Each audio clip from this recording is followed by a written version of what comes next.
Boar's Head is bringing a slice of Japan to the deli. Introducing Boar's Head Ichiban Teriyaki-style chicken. Tender, slow-roasted chicken breast, coated in our signature teriyaki glaze, where ginger, garlic, and a hint of brown sugar meet for a flavor that's both sweet and savory. New Boar's Head Ichiban Teriyaki-style chicken. The bold flavor of Japan. Now at the deli. Only from Boar's Head. Compromise elsewhere. Blog Talk Radio. Here we go.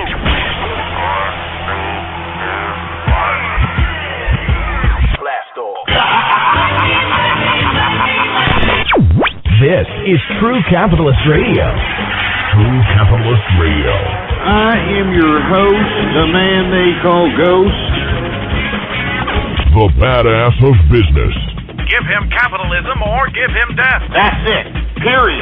Broadcasting from his Skyline office studios in beautiful downtown Austin, Texas. You sound fruitier than a box of Fruit Loops, for Christ's sake. And now, he'll take it from here. Your host, the prognosticator of prognosticators, the man they call Ghost.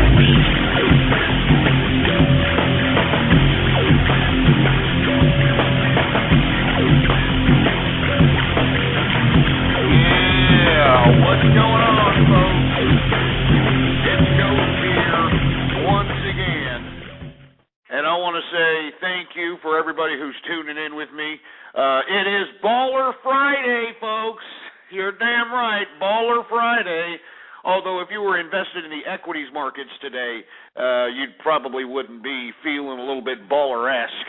Unless you've diversified and put a little bit in oil, put a little bit in gold, put a little bit of this, put a little bit in that.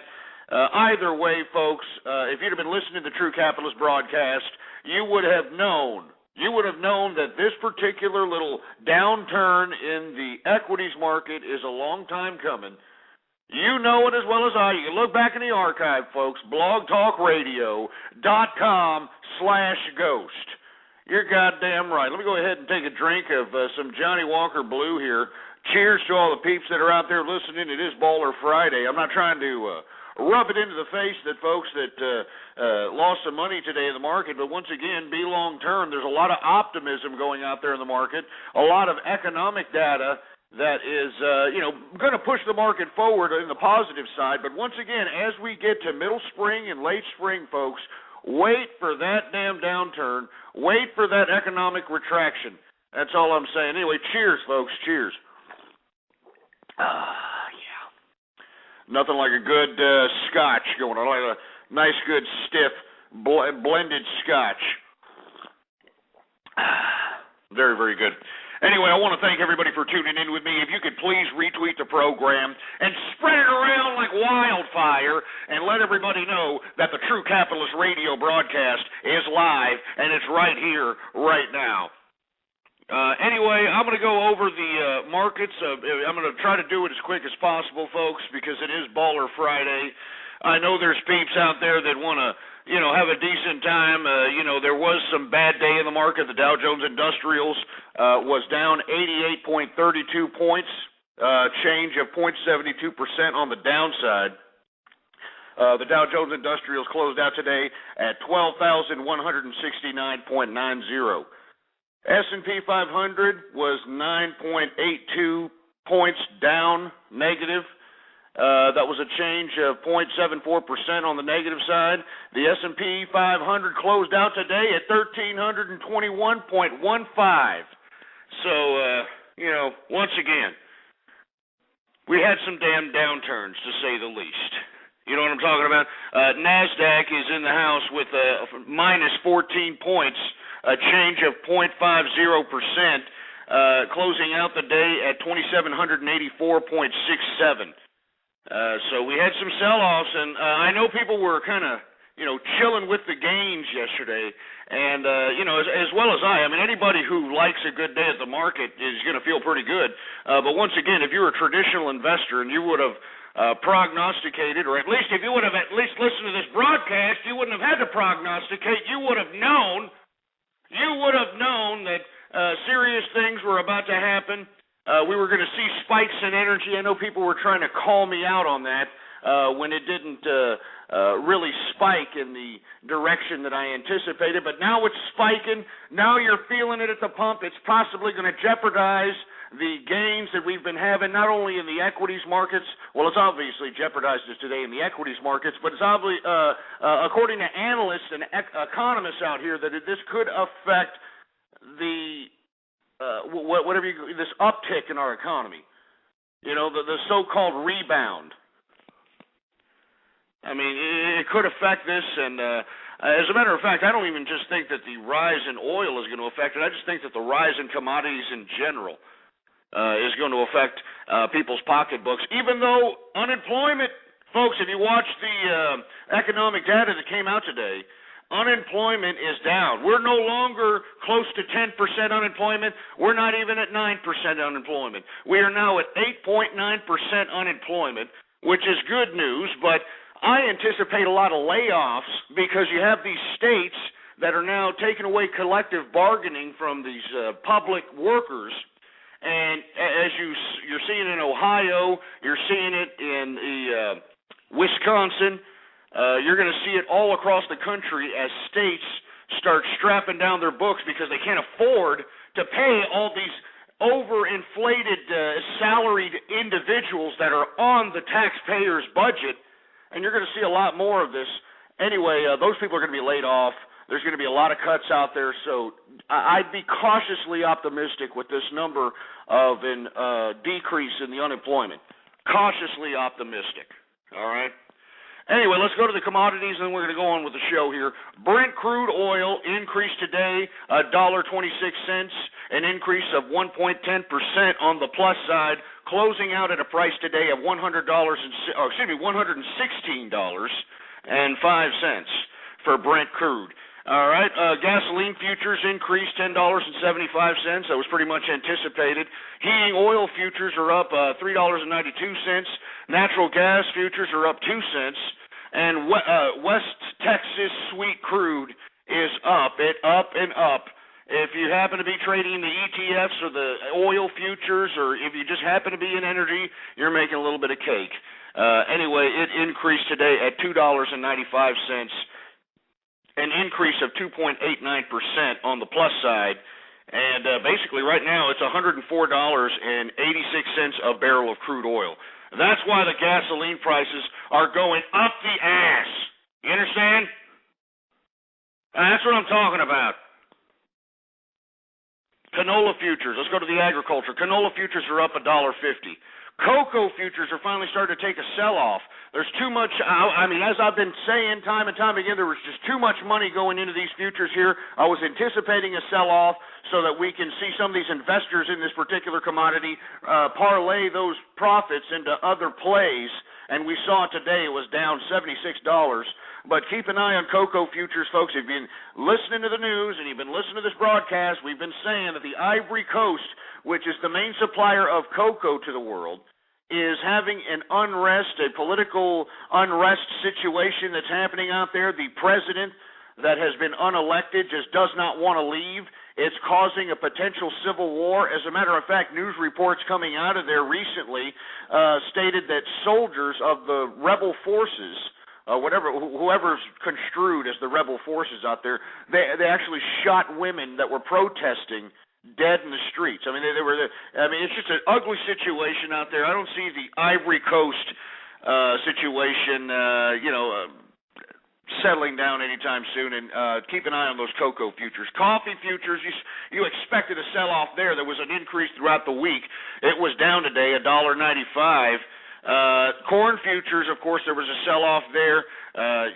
Too much money going into these goddamn ears of corn, for Christ's sake. I'm sick of it myself. I'm tired of going out and paying $1 for an ear of corn. I mean, who in the blue hell pays for $1 for an ear of corn?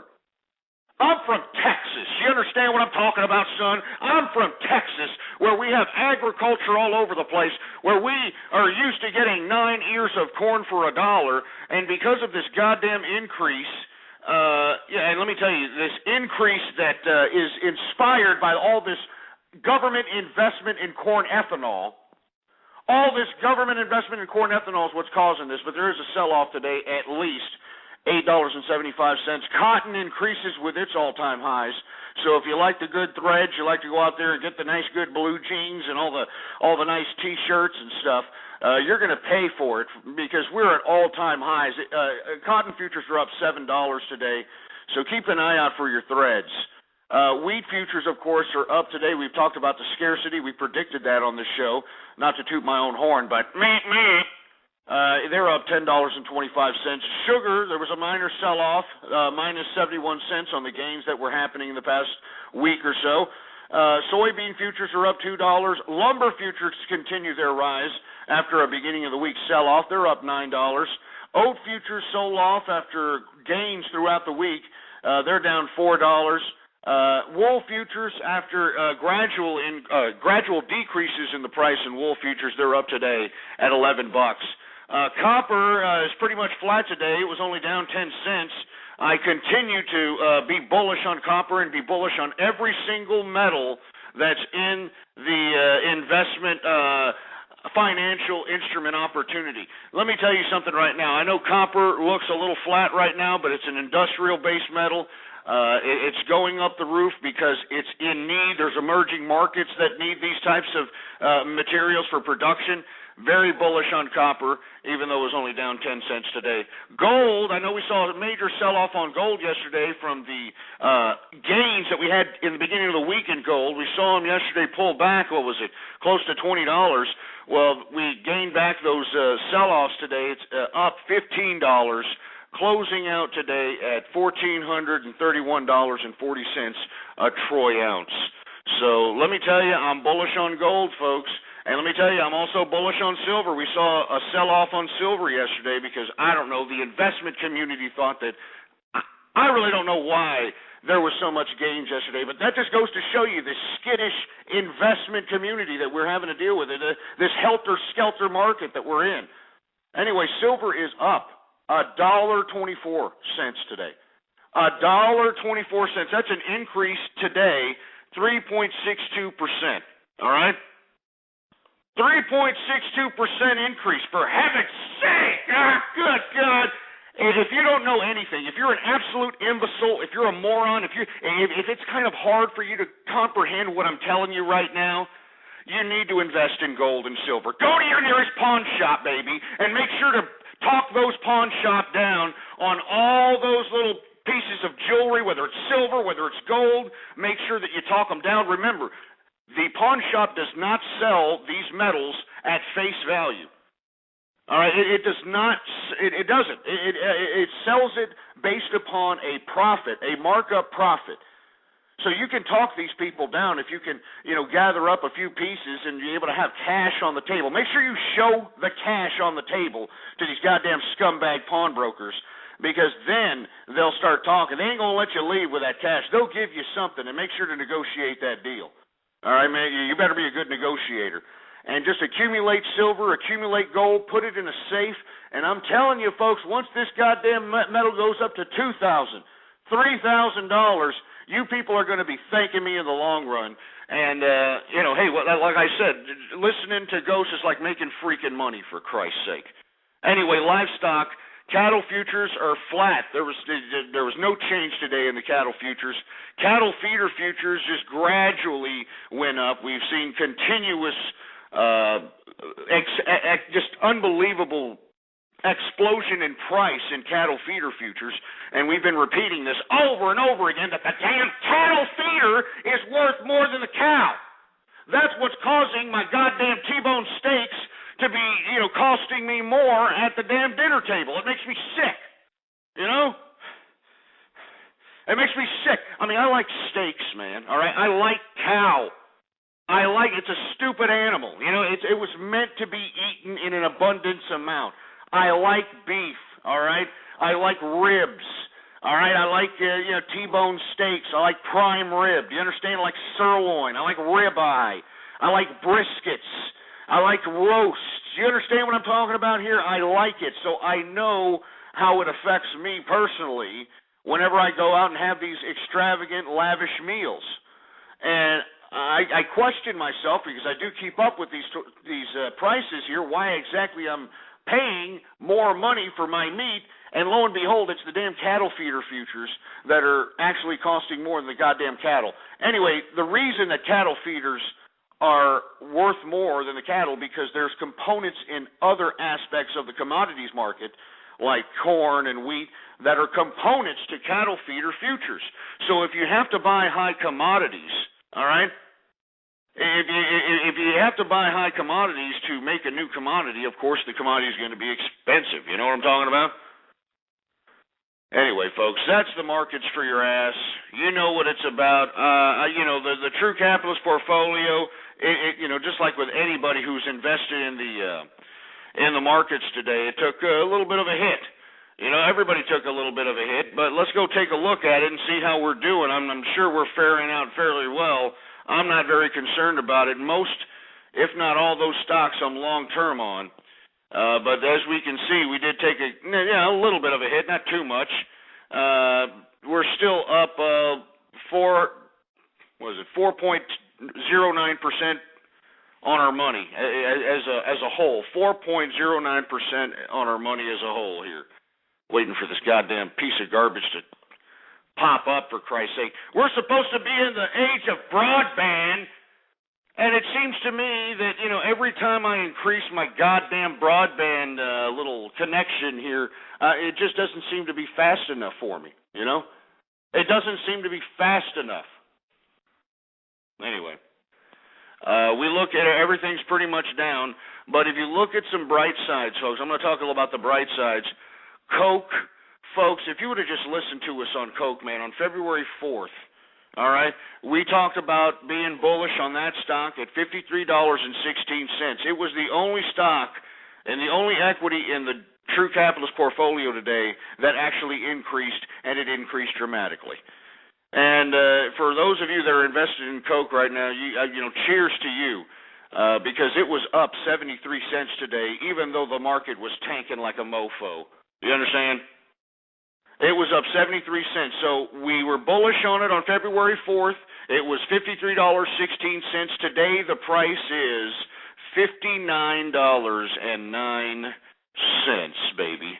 Woo! Let me tell you something, man. I've got dibs on that. That's why I get happy when I see things like that, for Christ's sake. Unbelievable. And that's actually a pretty big-time stock. It's a pretty big-time blue-chip stock, but you know what? They're sitting on lots of money. You know what I mean? They're not going anywhere. I wouldn't put a buy-in on it at these prices, though, $59.09. I wouldn't put a buy-in on it. You should have listened to us back then. As a matter of fact, I would probably sell this off as it hits about mid-60s, Mid-60s is what I'm saying a sell-off is for me. But if you're long-term, if you're just somebody that's trying to save your money and get a better return on your cash than you would in some damn savings account or in any other financial instrument, I would definitely put it there. Once you accumulate, a good chunk, like $10,000, $15,000, $20,000 worth of stock, go to the bank and say, yeah, I got $20,000 worth of Coke stock, and I want to get something going. You see, that's what people don't understand. Let me just say something really quick, and then we're going to move on. All right? All these assholes out here that win the lottery. These people that, I just won, $50 million in the lottery and all this crap. If you research the people that actually win the lottery, they end up in the broke house within a decade. They end up completely losing everything. Why is that?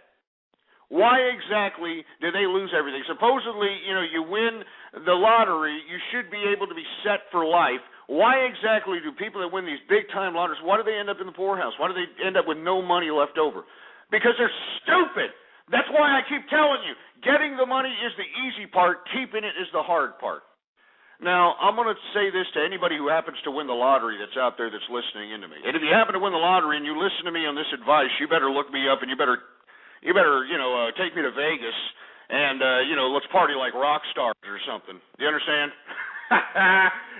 Seriously, if you win the lottery and you take this advice, you better look up Ghost here. We go to Vegas, party like rock stars, get served by Bobby Flay himself. That's what I'm talking about. Anyway, what you do is I'm not giving no goddamn lottery numbers, you milky liquor. I'm talking about if you happen to win the lottery, all right, what to do with the money. These assholes think I'm just going to be some kind of clairvoyant sputtering out numbers out my ass and these people are going to win the lottery. Listen, all right? If you hit the lottery, and no matter how much money you win, let's say you win the goddamn $50 million, all right? Now, since we're talking about Coke, symbol C-O-K-E, all right, what you should do is this. Instead of taking all that money and starting to blow it like some Nimrod, what you should do is go take a plane, private Learjet, because, private Learjets ain't that expensive, man. You can actually take a private Lear for about $3,500 and, add on like $200 an hour or something like that. I mean, it's really, really inexpensive. It's not that hard to charter up a nice Learjet. But you charter up a Learjet, you go to the Coke headquarters, all right? You go to the front desk and you say, let me tell you something. I just won $50 million, and I am going to buy $50 million of Coca-Cola right now. and then the broad's going to be like,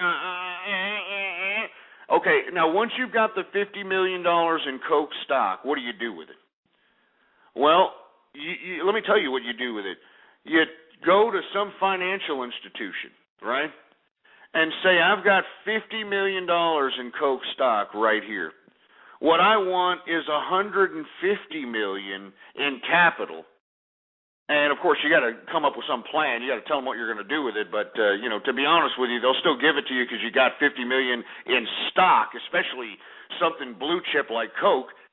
And before you know it, you've turned that $50 million into $150 million. And you wouldn't be able to spend $150 million if you even tried. Unless you were an utter buffoon, unless you were an utter idiot, you would not be able to spend $150 million. As a matter of fact, you'd be definitely living larger than you would as some goddamn lottery winner. So that's why I'm telling you folks, all right? This is the way you do it, because the banks, that's what they're in business to do. They're in business to give away capital, to give away money. So anyway, I didn't mean to get off on that tirade, but that's what I'm talking about. And another highlight in the True Capitalist portfolio before we move on, folks, is symbol OIL. Oh, my God, folks. I'm personally invested in this. Let me tell you, I am reaping some major capital, baby. Yeah! I mean, let me tell you something right now. Symbol OIL, we were bullish on it February 22nd. Like 2 weeks ago, we told people to, entertain this stock because of course, the prognosticator of prognosticators over here anticipated this spike in oil. So the listeners out there, I wanted them to get in on some kind of an ETF, some kind of an investment financial instrument where they can capitalize, okay? And symbol OIL was that ETF, and I don't want to get into what ETFs are. If you don't know what they are at this time, you're an idiot. Okay, February 22nd, we were bullish. We said, buy it now. And basically it was priced $23.90. At least that's how I got in on it. If anybody else got in on it, they maybe got in on it 10 cents, 20 cents lower or higher.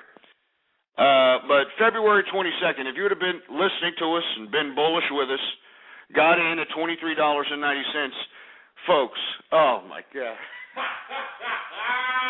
I mean, today the price is $28.03 freaking cents. It's the only thing that's, keeping the damn True Capitalist portfolio in just dramatic profitability. I mean, it's just unbelievable.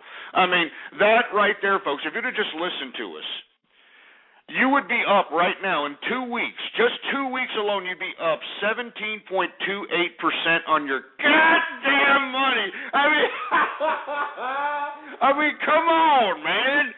I mean, I'm shooting you guys pearls here, man. Y'all better be profiting. Y'all better be making some cash, for Christ's sake. Good God. Oh, man, that's just unbelievable. I got to pat myself on the back, man. 2 weeks, 20% profit, not even Bernie Madoff. All right? Not even Bernie Madoff could pull off that crap, and he was running a goddamn Ponzi scheme, baby. Let me tell you something. It's Baller Friday. I'm living large. I hope you're living large, too. This is True Capitalist Radio. Cheers to everybody out there. I'm sipping on some goddamn Johnny Walker Blue Label, and if you're listening to me out here, you're goddamn right. You would have made some serious money. That's why I'm saying, folks, for all you people listening, you should go out there and take some of the things that I'm saying and go out there and think about entertaining these ideas, for Christ's sake. I mean, just look at this. 2 weeks. 2 weeks, all right? That's all I said.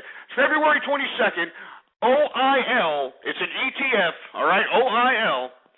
And I said it's a short play. Remember, I even said in the archive, in the show that I announced it in February 22nd, that it's a 3 to 6 month play. Maybe shorter, maybe longer, depending on the destabilization in the region. But, man, 2 weeks ago, I got in on this, and if you would have listened to me, you would have got in on this. I know that people did get in. I mean, people have emailed me and said, hey, Ghost, thanks for the advice on the OIL. Hey, cheers, baby, all right? And it was a cheap stock, too. So you would have been able to get in on that for a cheap amount of money, for Christ's sake. I mean, a cheap amount of cash. It was a $23.90. 1,000 shares of that would cost you, what, $23,900. That ain't crap, man.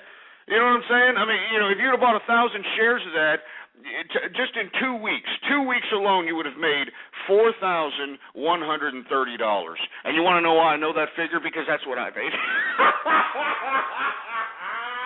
Woo! Man, anyway, let me go ahead and take a drink here. 646-652-4869 is the number to call here. I'm drinking here. That's why I can drink. Do you understand? You people can call me an alcoholic. You people can sit here and, chastise me, flap your fat Cheeto-stained fingers on the keyboard, talk malarkey about me, do whatever the hell you want. But let me tell you something. It's about the money, baby. Oh. All right, let's go ahead and take some calls here. I'm sorry. I didn't mean to be. I know there's a lot of people taking hits out there in the market. I'm sorry. I don't mean to be gloating out here, but good God. I mean, that's a pretty good play there, right? I mean, OIL, February 22nd, you'd be up almost 20%. I'm sorry for cursing. I'm sorry. It's just an instantaneous response to such ownage, you know. I'm sorry, you know what I mean? I mean, it's just unbelievable. Not even Bernie Madoff made that kind of profit. You understand? And Bernie Madoff, ripped people off for a living. He had a Ponzi scheme, for Christ's sake. Anyway, 646-652-4869. And the only reason I'm saying that, the only reason I'm tooting my own horn, folks, is because they're talking about this Bernie Madoff thing in the financial news, whatever business channel you watch. And the thing is, all right, the thing is that these people actually were telling in retrospect about this Bernie Madoff thing, that people should have known. That people should have just known that Bernie Madoff was a fraud, that he was just making too much consistent 20% gains on every quarter for his clients, that they should have just known. And I disagree with that. I mean, who the hell knows? I mean, look at me, folks. I'm just some guy on the internet right now, going by the name of Ghost over here. I'm shooting pearls at people, and I'm proving that, look, the stock market, no big deal. All you got to do is know how to play the game, and that's why I'm on here, folks. I'm trying to get you people out here that are, comforting yourselves with socialism. Get yourself off the sidelines and put yourself in the goddamn game of capitalism, baby. Whoa, yeah. Anyway, let's take some calls. 646-652-4869 is the number to call here. How you feeling? How you living? It's Baller Friday, for Christ's sake. You know what I'm talking about? It's Baller freaking Friday. I want to know how you're living. 646-652-4869. 715, you're on the air.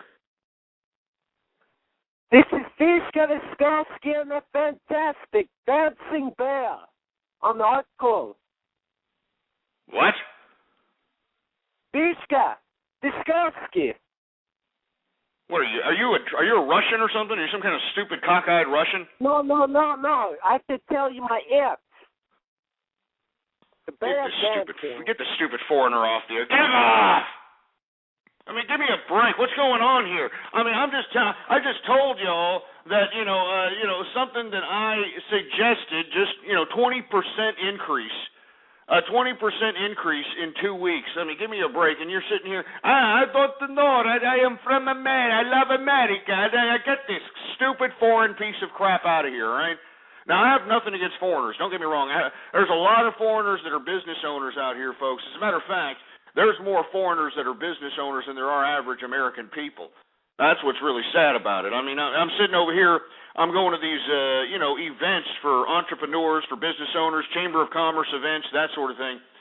And I'm actually having a hobnob with people that I wouldn't normally think that I would have hobnobbed with, given all my hard work and everything that I've done to put myself in the position I'm in. But I'm actually talking to people like Ahmed and Gandhi and these types of people. You know what I mean? I'm having a conversation, and sometimes I have a hard time understanding these people because they have hard accents, especially these Indians out here. And much props to the Indians in India. I'm not trying to make fun of you guys, even though y'all smell like dog shit. I mean, just between you and me, good God. What the hell are y'all doing to yourselves? Are y'all taking baths or something? It's just disgusting, man. That's just a disgrace. I'm sorry. But much props to the capitalists in India out there. But the problem is that I just can't, I can't understand it, man. It's like, I didn't do it, Ghost. I didn't go to sit here and we're going to go to the Senate. What the hell are you talking about? Anyway, keep on capitalizing is all I'm saying. But, try to speak a little bit of English here. I'm not racist, all right? I am not racist. So for you people to sit here and call me a racist, it's a false indictment. I don't appreciate it, all right? I am not a racist. Don't you understand? I have friends that are of all races. All right? I happen to have friends that happen to be black, all right? I got a whole bunch of friends that happen to be Mexican.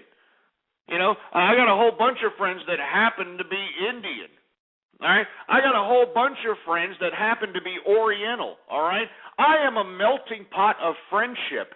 So for you to sit here on the chat room, you fat jelly-ass bastards, and sit here and tell me that I'm a racist bastard, I just don't appreciate it. I don't appreciate it whatsoever, all right? I like Chinese food, all right? You piece of crap. Anyway, 646-652-4869 is the number to call here. Area code 313, you're on the air.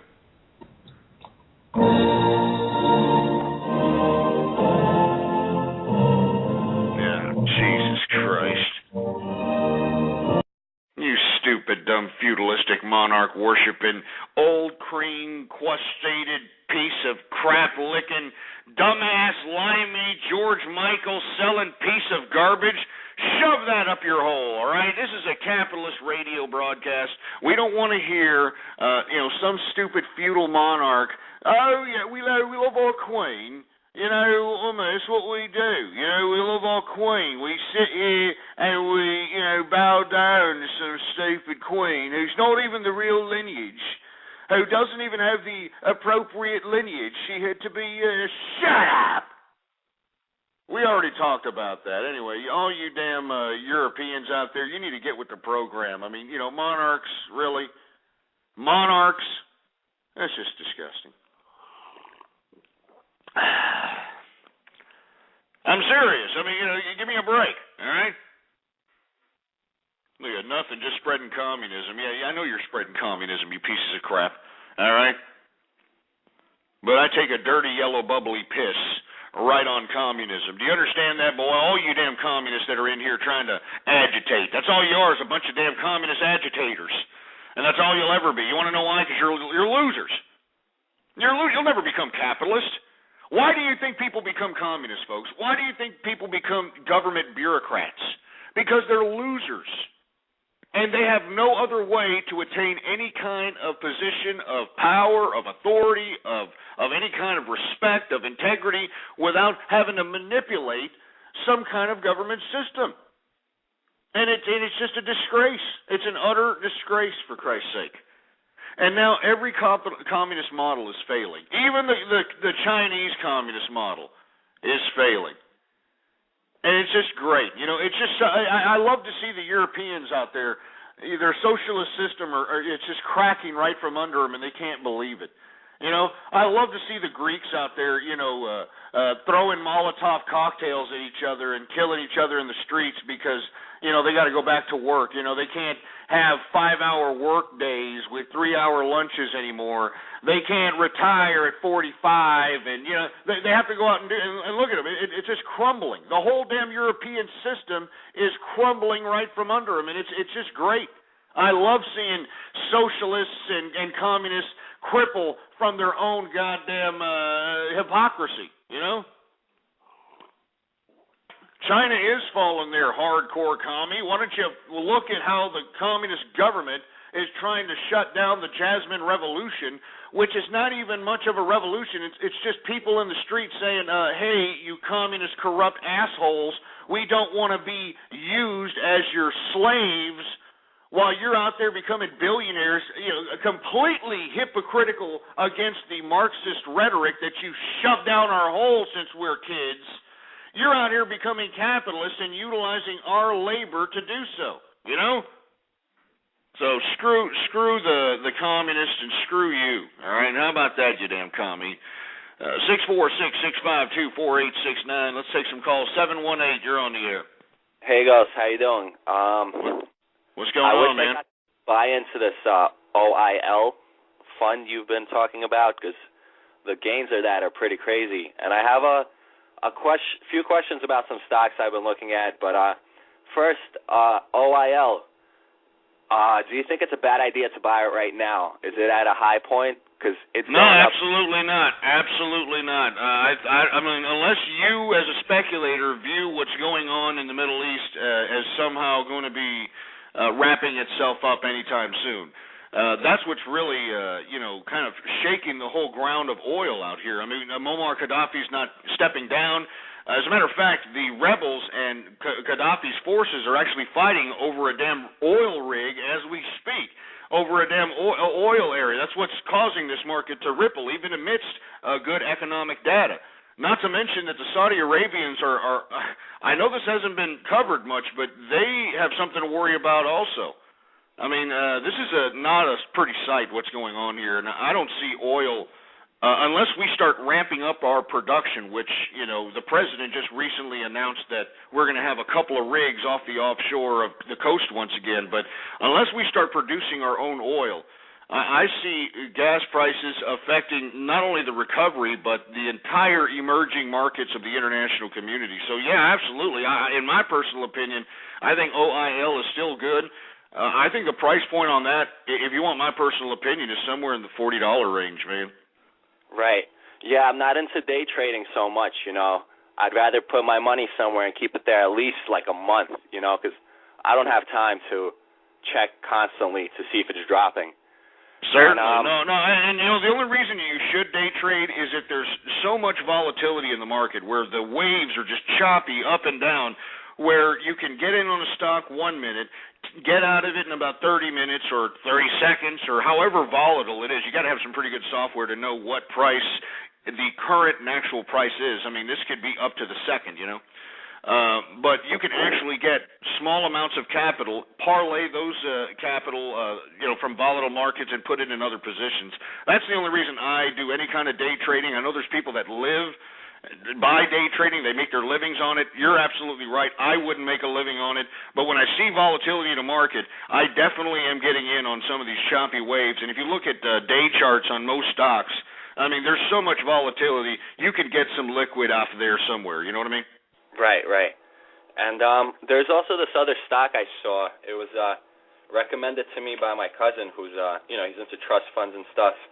And I know you talk a lot of garbage about Russia, but it's actually a Russian company that's doing really well. It's a natural gas company. It's not oil. It's like, I don't know what kind of natural gas, because they supply a lot of natural gas to Europe.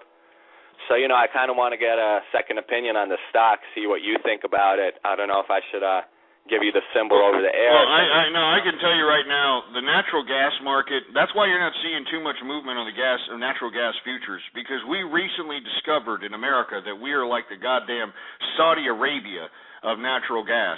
So, all we got to do is explore, go out, take it out of the ground, and sell it on the world market. So if Russia at all is going to compete with the natural gas market. I just think there's just too much supply for any kind of legitimate profits to be hitting a stock in the natural gas market. That's my personal opinion. You can look at the futures and the trend of the futures themselves and make that judgment call on your own.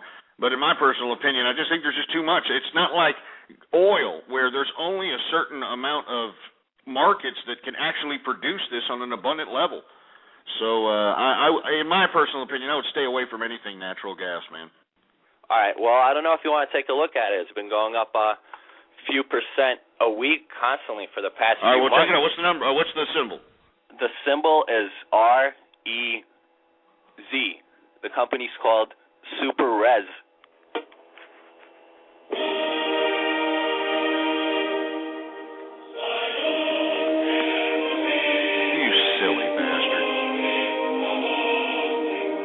Silly bastard. You see what I'm saying? This is what you get. This is kind of communist garbage that you get. You know, I should have known that this wasn't a capitalist just by the feminine vernacular that he was expressing. You know, that lack of bass in the voice. I should have known better. You know that. Yeah, Ghost. I just wanted to know if I just wanted to get with this little Russian stock, and oh my God, Ghost, let me go ahead and empty your toolbox. I mean, you know, they're even fruiting up commies, for Christ's sake, man. It's just disgusting, you know. It's just utterly disgusting. You didn't win any. What did you win? See, some idiot, I won. You won nothing. All right, you sounded like a fruity bastard. Everybody's laughing at you because they're listening. They're like, yeah, he did sound like a fruity-ass butt lover, didn't he, huh? Yeah, he does sound like he eats the corn out of men's crap out there in the back. He does sound like a toe tapper, doesn't he?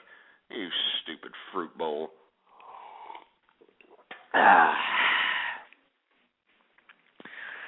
Anyway, 646-652-4869. You see, this is America, folks. This is America. Right here.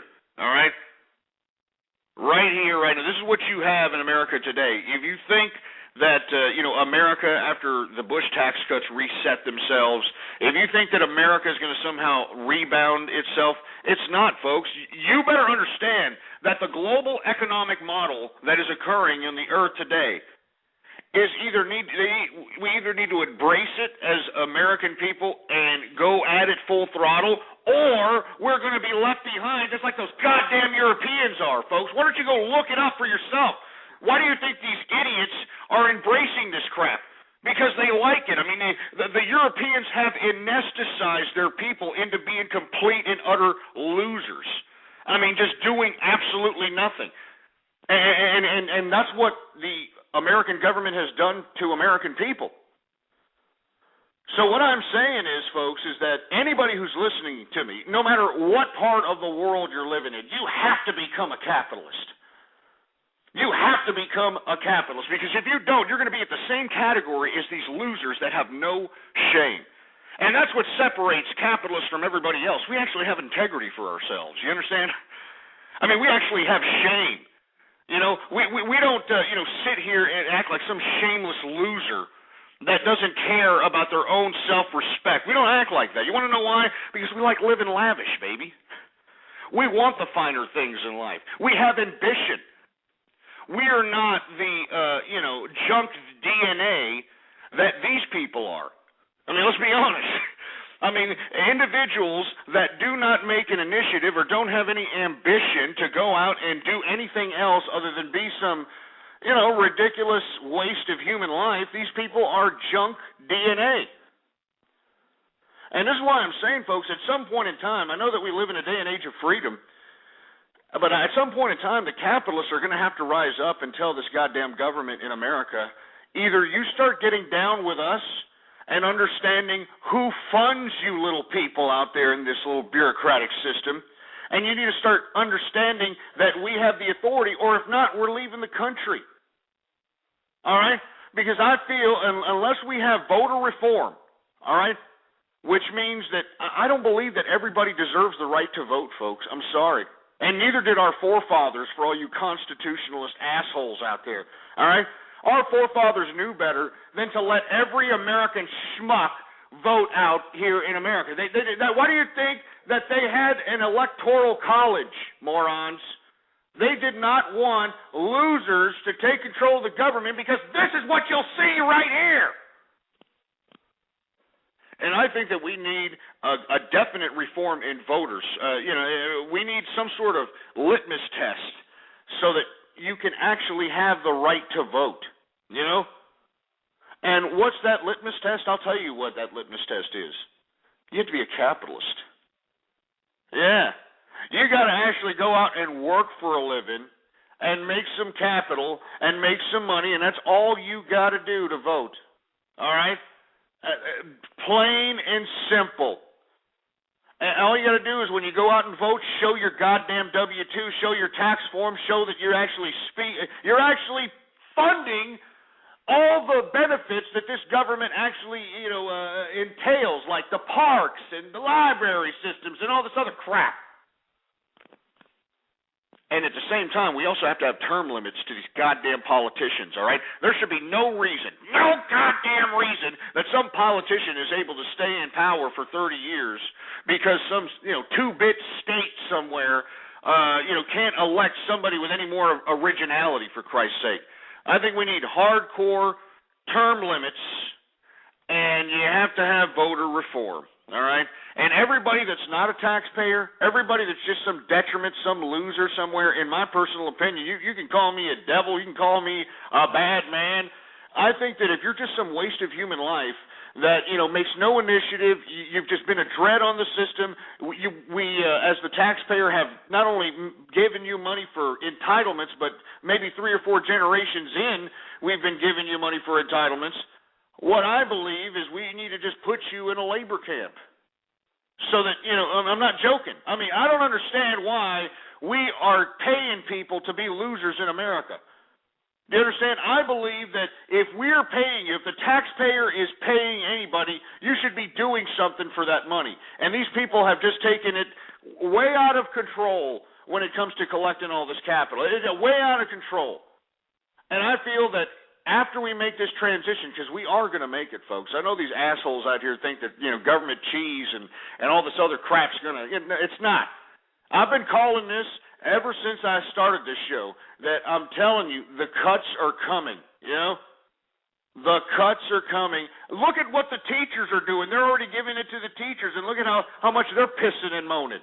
Look at them. They're all over the place. I mean, did you see what they did to that damn asshole in California? I mean, did you see how they didn't let some, senator or state senator in Wisconsin? I mean, and these are supposed to be the educators. These are supposed to be the civil people out here. And all they're doing is taking a cut in their damn pension, for Christ's sake. Just imagine when these assholes get their goddamn government cheese cut. Once there's no goddamn housing voucher programs, entitlements, once all these things are taken away, do you honestly think that these people are going to, say, well, you know what, everybody sacrificed. In 2008, the private sector took a hit and people got laid off. Today the government can't afford to, maintain basic social services, so it's time for us to take a hit. Do you think that they're going to be like, yeah, baby, you know what, I'm going to do it for my country, baby. I know I took a lot of money in government cheese, baby. I take a lot of money in all this entitlement, baby. But you know what? I'm an American, baby. I'm an American. You know what I'm going to do? I'm going to make sure that I'm going to give it all back, baby. I'm going to go out and work, man. I'm going to go out and work for my money now, baby. I'm an American. No, they're not going to do that, asshole, all right? They're not going to do that. They're going to go out in the streets and go to your house. And they're going to break into your pad. And they're going to, I'm not joking, folks. I don't like what's happening. I don't like the possibility of potential unrest that could happen out here in America, folks. And it doesn't have to be. You see, the thing is, it's our government's fault. All right, it's our government's fault for enabling this disgusting activity. I mean, look at what they're doing in Europe. They're doing the same thing. They're rioting in Europe, for Christ's sake. Because they can't have their entitlements, this damn cradle-to-the-grave nanny state. And they're pissing and moaning right now. And why are they pissing and moaning? Because they're blaming everybody. They're like, oh, it's not fair. It's not fair. I should be able to do what I want. I should be able to go out there and do what I want, and the government pays for it. You know what I mean? I should be able to do what I want.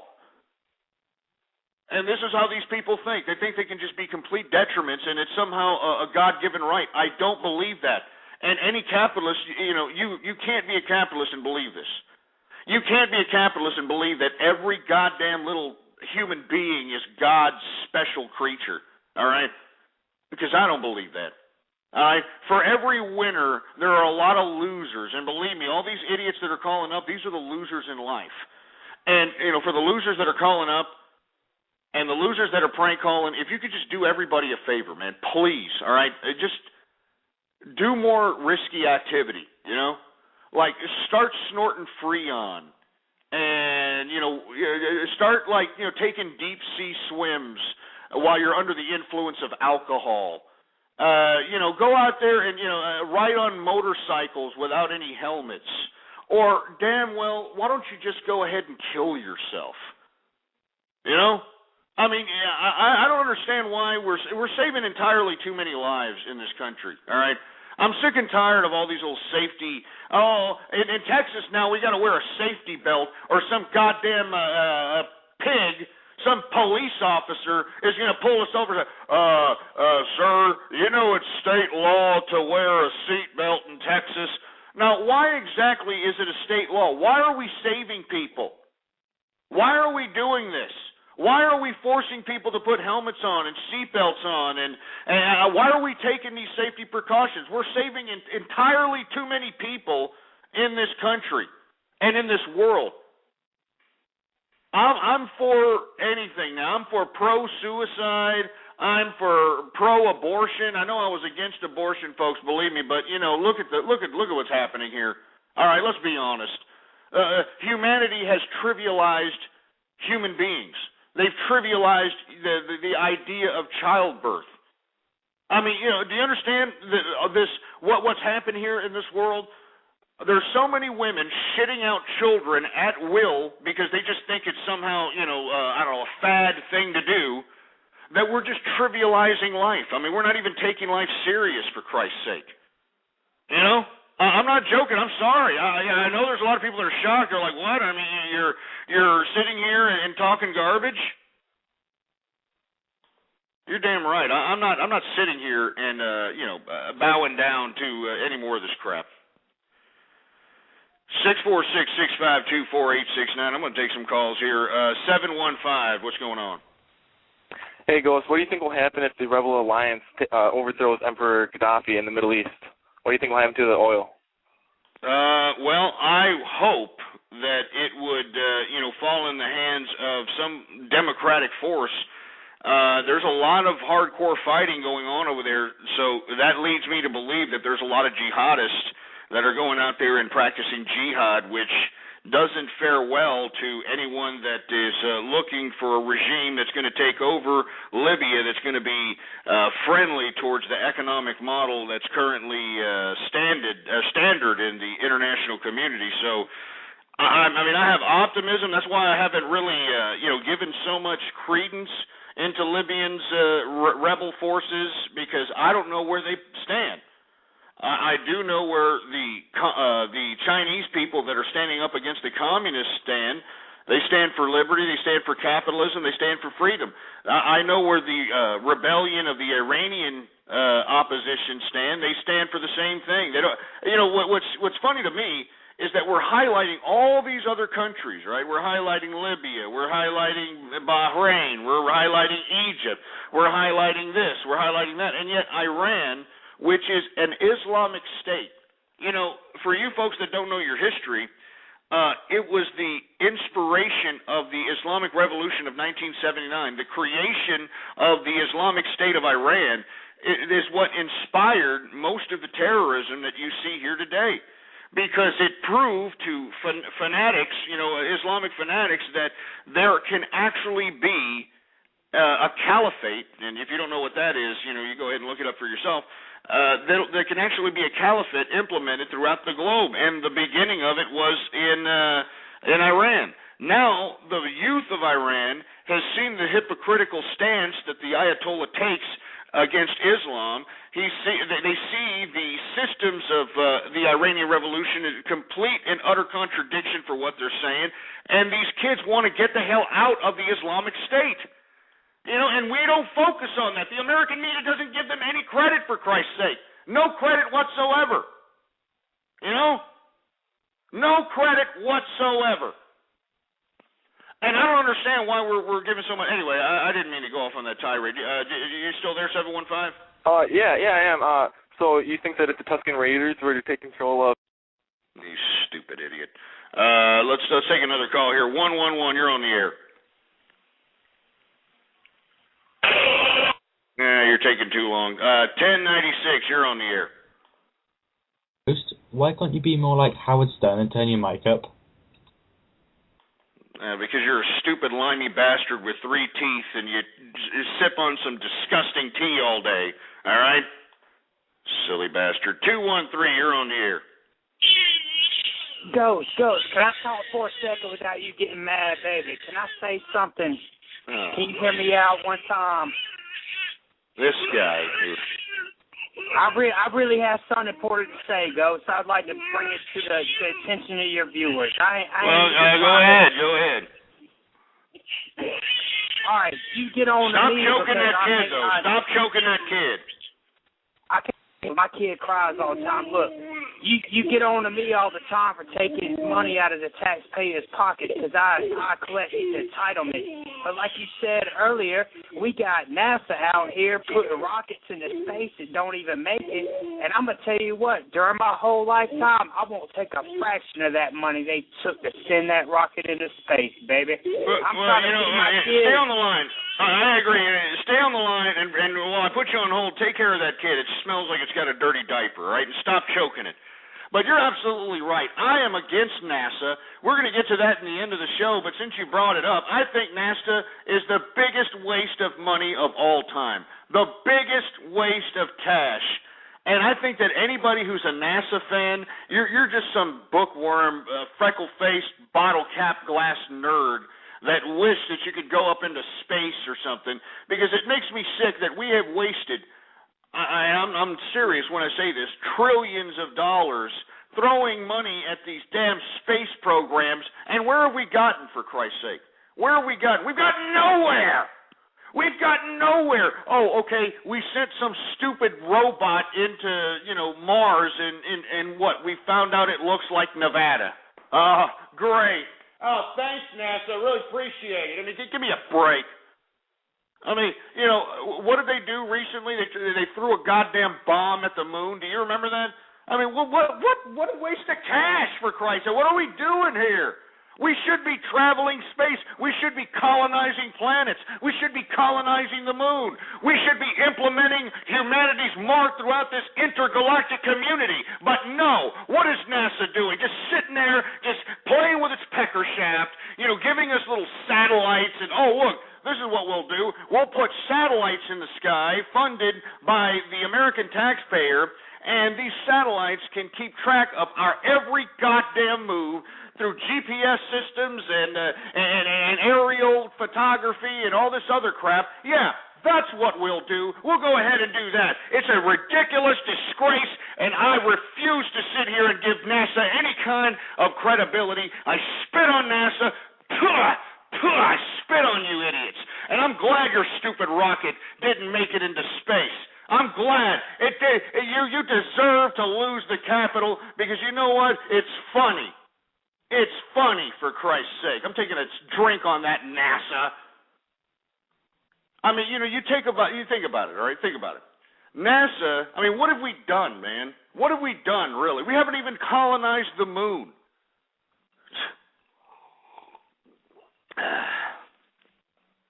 We haven't even gone in to colonize Mars, for Christ's sake. We're barely figuring out, NASA's been around for I don't know how long. We're barely figuring out that there are other Earth-like planets in the galaxy. Now, what kind of a probability? I mean, Jesus Christ, these stupid NASA bastards. Anyway, 213, you still there? Yeah, I'm still here. Listen, man, Ghost, I call and I prank phone call your show a lot. But, you know, when I seen this NASA thing on Yahoo, I got literally pissed. I'm not on government assistance. I actually been playing the stock market since 2007. And I think it's funny when I call your show with the kid crying, I think it's funny how you rage about it. And that's your stick. I understand that. But when I seen that news article today, that it's a fucking disgrace, man. And that's what it all boils down to, man. It's a fucking disgrace that much money was spent on nothing. What? Even if they put the satellite into orbit, what the fuck was it going to do, Ghost? The hell? It's putting. I'll tell you what it's doing. It's putting more totalitarian rule on our ass. That's what I don't like about NASA. NASA is just a complete disgrace, and anybody who works for them, you should be ashamed of yourself. You should be rolled in the street, as far as I'm concerned, because I think that what you've done, as far as a NASA employee is concerned, is put us into some kind of a prison planet. And that's my personal opinion. And I really don't appreciate it. We should be going out here colonizing space. We should be, sending motherships out and seeing if we can find any kind of other life, if we can find the origins of man, whatever. It doesn't matter. But, instead, what are these idiots doing? Just like you said, we're throwing a satellite into space. And, hey, we're gonna have a fake moon landing. Yeah, a little fake moon landing, because anybody who believes that the damn moon landing was real, I'm not trying to be a conspiracy theorist here, but you're an idiot. All right, I mean, did anybody concern themselves about the Van Allen radiation belt that's around the Earth that'll disintegrate most anything that tries to penetrate? I'm just asking. I don't know. Maybe people are smarter than me. I don't know. That's why they have to send these goddamn satellites and these Voyagers, these things they send to Jupiter and the Uranus and all this crap. All these things have to be made with these like titanium metals that can resist, thousands of degrees of heat, because we, as human beings, can't go past the Van Allen radiation belt. It's disgraceful, man. And you're absolutely right. I'm glad you're coming out and saying, hey, NASA sucks, because they do suck. And, we shouldn't be giving them any more money. I agree with you, man. I'm not for NASA. I've been against NASA for a long period of time, man. Can I say something else? Look, I'd rather them take that $400 million and invest it to bail out another company so I'd know what stock to invest in the future. You piece of crap. Get off. Look, I'm just saying, man, seriously, I agree with you when it comes to that. I think it's a disgrace that we're funding NASA. I think that we need to defund NASA as quick as possible. We're talking about cutting spending. Why don't we put these assholes out in the unemployment line? How about that, huh? How about we put some nerds out there in the unemployment line so they'll have to go into the private sector and prove their skill instead of just mooching American tax dollars for stupid-ass projects that don't even work? I mean, this stupid satellite that they tried to launch into space, it didn't even work. $400 and something million, and it's floating out there in the Pacific Ocean right now. Jesus Christ. I'm telling you, if you have a congressman that you have on speed dial, call that son of a bitch and say, we don't want any more of these four-eyed, freckle-faced, red-headed, beaten stepchildren in NASA taking any more of our money. All right? Give me a break. 646-652-4869 is the number to call here. I didn't mean to get off on that tirade about NASA. But the caller did call in. He talked about it, and that's why we're talking about it at this point in time. Anyway, we're in the second hour of the True Capitalist Radio broadcast. I am your host, the man they call Ghost, and once again, I want to thank everybody who's tuning in with me. We got a lot of live listeners listening live. I want to thank you personally for tuning in. Check this out. Retweet the program right now. Retweet the program, blogtalkradio.com/ghost, and spread it around like wildfire.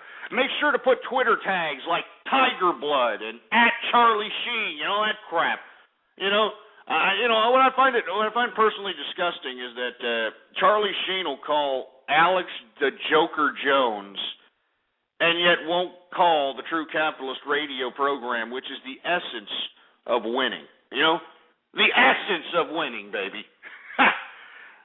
Anyway, I want to give some shout-outs to people that come in here on a consistent basis. What's going on in the Alter Ego Social Net? I've seen you in here a couple of times. American Citizen, what's going on? Anonymous, Blizz78 in the house, the Cannabis Monk, he's probably tooting on the Magic Dragon. Debbie Daly, what's going on, Debbie Daly? Drew Breesky's in the house. I've seen you in here several times. What's going on, man? Dylan Malnoroy, what's going on, man? I've seen you here. E-Bombs World, I guess we got them representing. Echo in the house. Future DMB, what's going on, my man? Jeannie Santorini is in the house. She's always in here. Goku, what's going on, Goku? And we got a couple other people. Investment Roadshow, I've seen you here a couple of times. What's going on, man? Jay Wowski.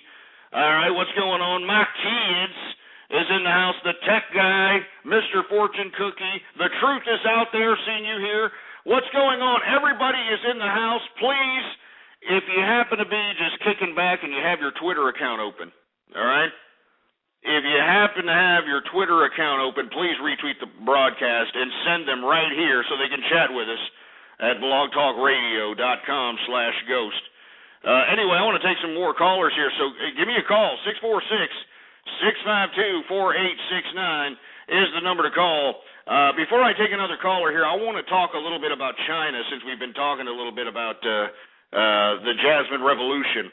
I find it rather quaint that, China is having its own domestic unrest, and it's having, the people finally say that they don't want to be under totalitarian rule. And remember, they're doing this peacefully. It's not like they're going out and rioting in the streets.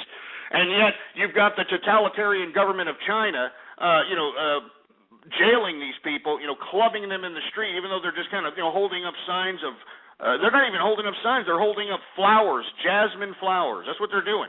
They're all just gathering around the street, holding up jasmine flowers, and you've got the Chinese government bludgeoning these people, shooting tear gas, shooting at them with rubber bullets, beating the crap out of them.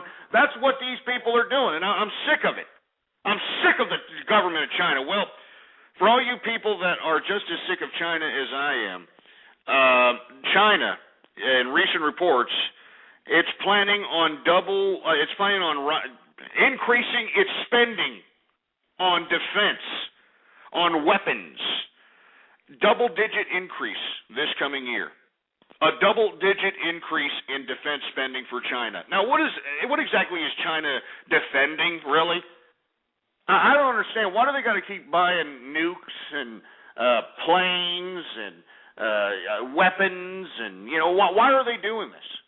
I'll tell you why they're doing it. I'll tell you why they're increasing their spending, because they're trying to quash their own domestic unrest, while at the same time taking on any potential international intervention when they quash their domestic unrest, just like they did in 1989 at Tiananmen Square. I mean, we've already got Barack Obama, believe it or not, and we're going to talk about that in a little bit. He's already said that he's willing to send United States troops into Libya if Muammar Gaddafi doesn't step down in a peaceful manner or something of that nature. So you already have Obama committing U.S. troops for this type of thing. What I don't understand is, why are we doing this for the Iranians? Why are we doing this for the Chinese? I mean, these are people that are proven commodities. They want capitalism. They want democracy. We don't know what the hell the Libyans want. I mean, give me a break. But no, I just think it's scary, man. I just think it's scary that China is investing so much money in their defense program. I think that this is a threat to everybody in the international community. I mean, what do they got? They got a 3 million man army. A 3 million man army. What do they need that for? What do they need that for Christ's sake? I think it's disgusting, man. Anyway, 646-652-4869. I want to hear what you have to say. What do you think about China raising its defense budget double digits this year? This year alone. The same year that the Jasmine Revolution has, asserted itself. I want to hear from you. 646-652-4869. This is Baller Friday. Let's take some more calls, shall we? We got 111. Are you there? All right. You know what we're going to do to solve your problem? I'm going to have sex with you right now over the radio. What? All right, you know what we're going to do to solve your problem? I'm going to have sex with you right now over the radio. Oh, shove it up your ass. Shove you and your soundboard up your ass crack, all right, pal? Piece of crap. 727, you're on the air. Hey, Ghost. Hey, what's going on, man? Not much. Trying to figure this whole economy out. But, hey, you know how you said, there's a general assumption, and I had it too, that, all these Middle East countries that are going to be in the middle of civil war, I think for the most part we assume that these people want capitalism. But then I was just thinking, they're under a dictatorship where all the wealth is concentrated. It's not much different than what the left says in this country, that all the wealth is concentrated. And I'm not so sure these people want to be capitalists, or do they just want to be socialists? Do they just see that pile of wealth concentrated at the top, and they think if they can overturn these governments, then they could just spread the wealth? No, you're absolutely right. That's why I'm a little tentative when, giving my support to any of these Middle Eastern countries that are rising up. Like I said, they have no intellectual foundation whatsoever. These are just angry Yehudis that want more money, just like you said. I mean, the only revolutions that have intellectual foundation that's out there, that's public, I mean, they've been publicized. I mean, there's actual intellectuals that are backing the Iranian Revolution and the Chinese Revolution. But the reason that we're not focusing on them is because they're, bigger threats to our national security radar, in my personal opinion, than all these other Arab countries. And I think that if we don't do nothing to Iran specifically, I know that Barack Obama has, for some reason, dedicated troops or potentially dedicated troops to the Libyan crisis. Why haven't we clandestinely supported the Iranian Revolution? Because let me tell you, what Iran is going to do, you can mark my words, they are going to try to provoke an international attack on them.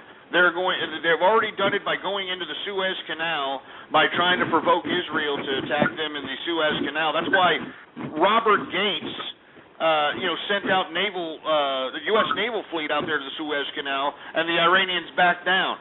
Now, let me tell you, I don't think that they're going to continue backing down. They are going to try to provoke the international community with the conflict. And why are they going to do this? Because that quashes domestic unrest. Anytime you have domestic unrest, all a government has to do, and it's been proven throughout history, is just cause a war, and it'll organize the people. Yeah, I don't. You know what I'm saying? No, exactly. And I think a lot of these countries, a lot of these, rebel forces and these so-called democracy that we're rooting for. I mean, if you look in Egypt already, I mean, they're still rioting. They're going to be rioting until somebody hands them a free check is what they're going to be rioting until. The only difference between a capitalist society and a dictatorship or a communist society is in a dictatorship, if you're poor, you have no hope. In a capitalist society, if you're poor, you have hope. But both societies are going to be poor. One offers hope and one doesn't. And I don't think these people are going to be satisfied with the fact that you say, okay, you're free, you have a democracy. No, you're still going to be poor, but now you have a chance to work your way to the top. I don't think they want to work their way to the top. I think they want to I think they want a piece of the pie, and they want it now. Absolutely, that's what they want, and that's why I'm a little apprehensive about looking at this particular uprising in the Middle East and looking at it in a democratic way, like our goddamn liberal regime that's in power today. Joe Biden calling this a great historical event. I don't think so. I think it could evolve into something gratefully Islamic terrorist, in fashion, if you will. And I think it could jeopardize not only just the international community's security, but it'll jeopardize the commodities worldwide. I mean, we could be going into some serious trouble here. That's why I'm long-term when it comes to, these commodities. And it's a shame to say that, because that means that I'm speculating commodities are going to go through the roof. And even though I'm going to profit off of that, I know that I'm going to be paying for it in the long run by going out and spending money on food and oil and gas and so on and so forth. Yeah, you're right. I don't know where this thing ends. I don't think. I mean, you've got multiple countries over there. I don't know where this thing ever ends, other than if they just open up the faucet in North America to go after oil. I mean, that would be a great opportunity to, if you were invested in some of the companies that were, charged with doing that. But I don't see these countries ever settling down, because what you have really is a bunch of people who are fighting for the right to spread the wealth. And what you're going to end up with is somebody who takes charge of those companies who's going to spread the wealth via a sword. You're absolutely right, man, and that's what I'm a little bit apprehensive about also, man. I do not want to see unrest lead to terrorism and extremism. And I think that this is what could easily happen, and it's a scary situation. You're absolutely right, man. I don't believe that these people want democracy, because it's tough. I mean, look at our evolutionary road throughout the system of representative government and capitalism. It's been a rough road. I mean, we've had civil wars. I mean, we've had to, go through some tough times, and that's what makes, at least the old school American, that's what makes us us. Because we were able to, withstand all the trials and tribulations and then become the bastions of the model that the world wants to be like. The problem is that you can't facilitate that type of growth without actually having a people understanding what they're having to go through. I mean, what freedom really is. Freedom means that, hey, I have the freedom to prosper, I have the freedom to fail, I have the freedom to stagnate, and these people don't understand it. I mean, people are just so dependent, and the Arab community specifically, since they've been ruled under an iron thumb, I don't think these people want capitalism either. I know that the Iranians do, I know that the Chinese do, but that's the extent of my personal knowledge of capitalism being the motivating factor of any of these revolutions, man. So, yeah, it's a very scary time, man. Yeah.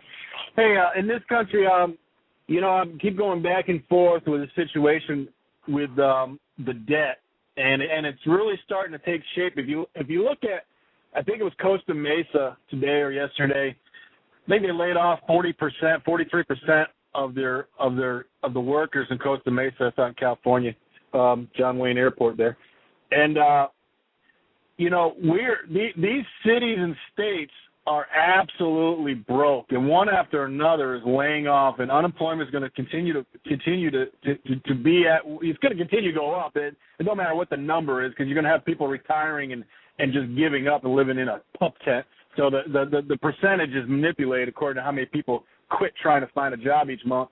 But these layoffs. We buy asphalt where I work, and asphalt's going through the roof right now. But the truth is, it's going to come back down, because none of these cities and counties have any money to do any road work this year like they had last year. And, schools and all these types of cities and counties, all the money they spend on construction and infrastructure, that is going to hit this economy. Absolutely, man, and that's why I keep telling people to be tentative on these gains that we're seeing in the equities markets. It's all built on chopping of companies' bottom lines. It's built on the inflated growth that we saw in the fourth quarter fiscal year 2010. Mm-hmm. I mean, these are just, it doesn't compute. We're going to see the real retraction in the equities market, as I've said, as we go into mid-spring, into later spring, into summer. And it's going to be because not just the gasoline factor, which is going to definitely hit the market, but just as you said, we have municipalities and states that are insolvent. And as we're seeing, and I mentioned this earlier in the show, that they're going to have to lay off a lot of these people. And even though we saw unemployment come down to 8.9% today, that is not anticipating all the public jobs that are going to be cut, and the lack of work that's going to be implemented on infrastructure. So you're absolutely right. That's a great observation there, man. Yeah, the question is whether whether the political, you already see public opinion changing a little bit. You've got all these folks who say cut, cut, cut, but then when their sister-in-law gets laid off, then they get all upset. So, I don't know if this country can really, tolerate what the Republicans are trying to do with the federal budget. I mean, you're talking about a $3 trillion budget, $3 trillion worth of expenses versus $2 trillion worth of revenues. I mean, if you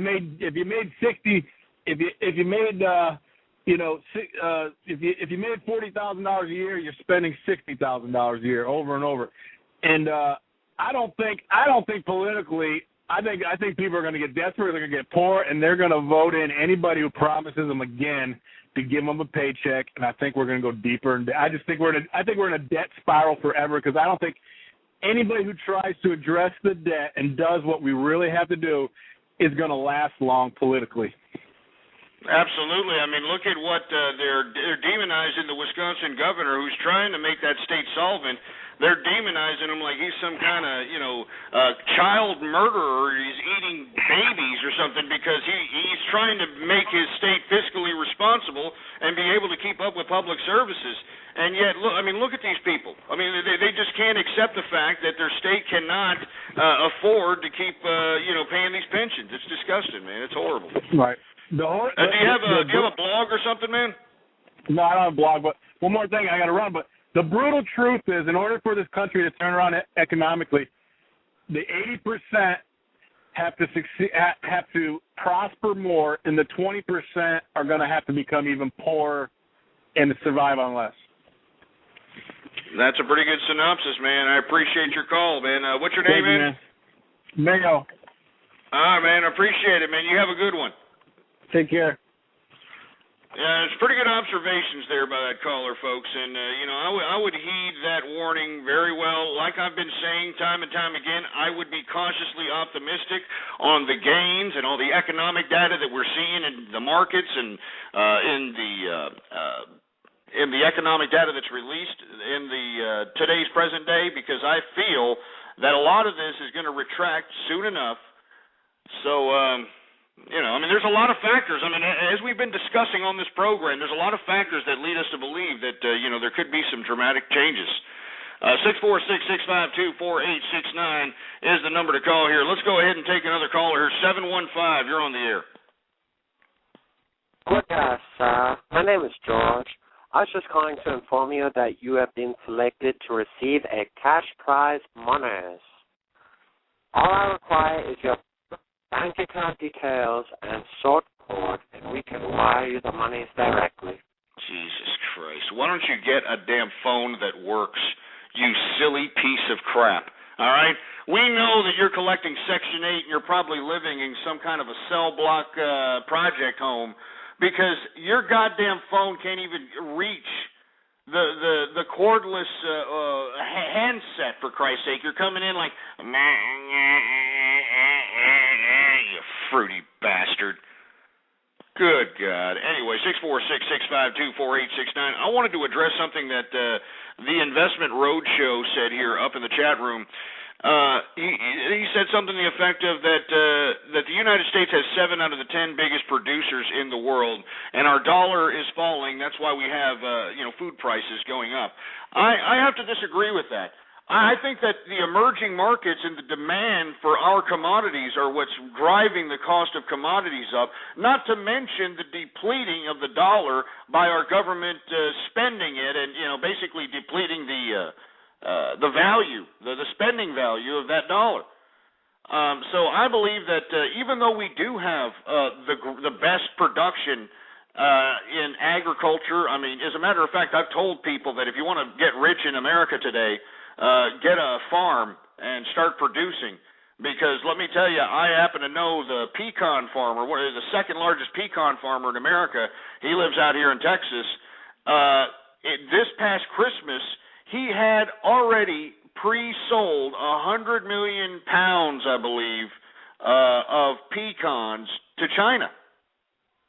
100 million pounds of, pecans, or some ridiculous number like that, to China.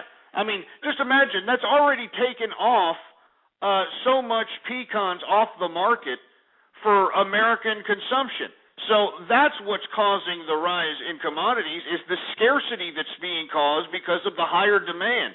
Not to mention that we do have a depleting American dollar, and until we have any kind of fiscal responsibility from our monetary policymakers and our government, we're going to continue to see the spending power of the American dollar go down the tubes.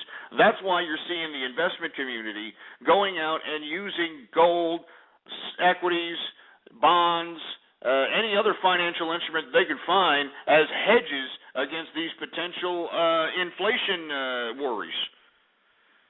I mean, it's getting kind of serious here.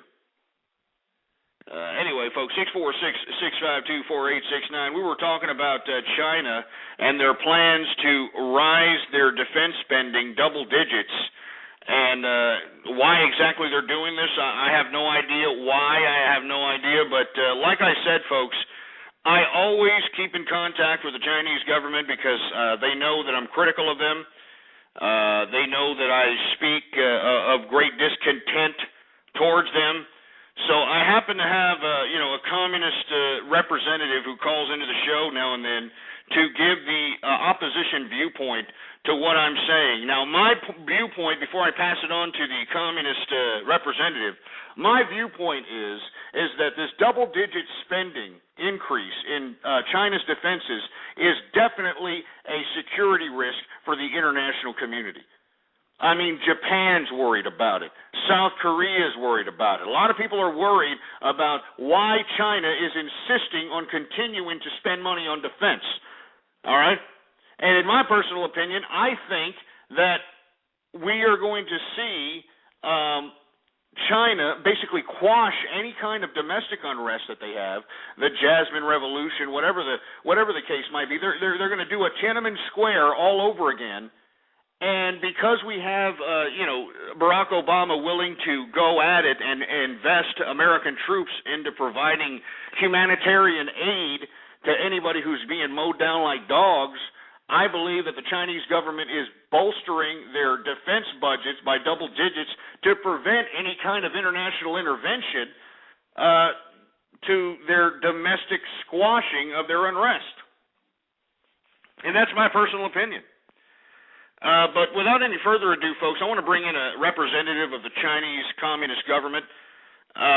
This person is going to give the opposing viewpoint to what I believe here. So let's go ahead and bring him on without any further ado, shall we? Mr. Fortune Cookie, are you there, sir?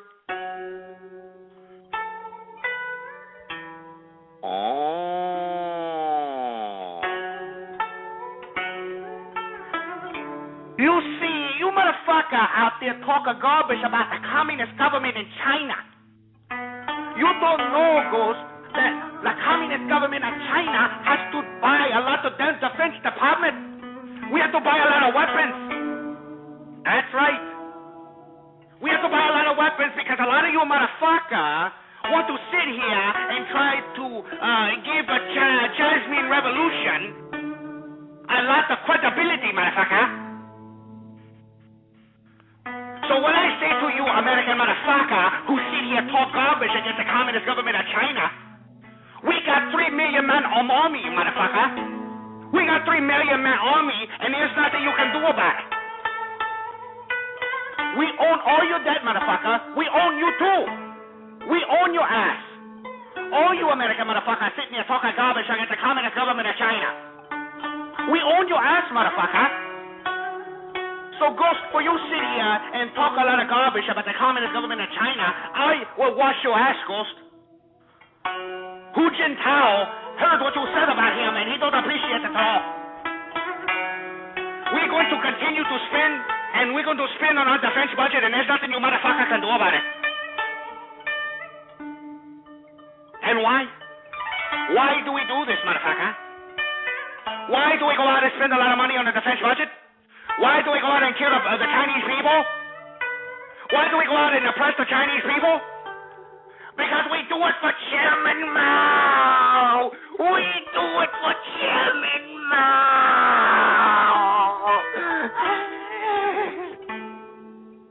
We do it for Chairman Mao.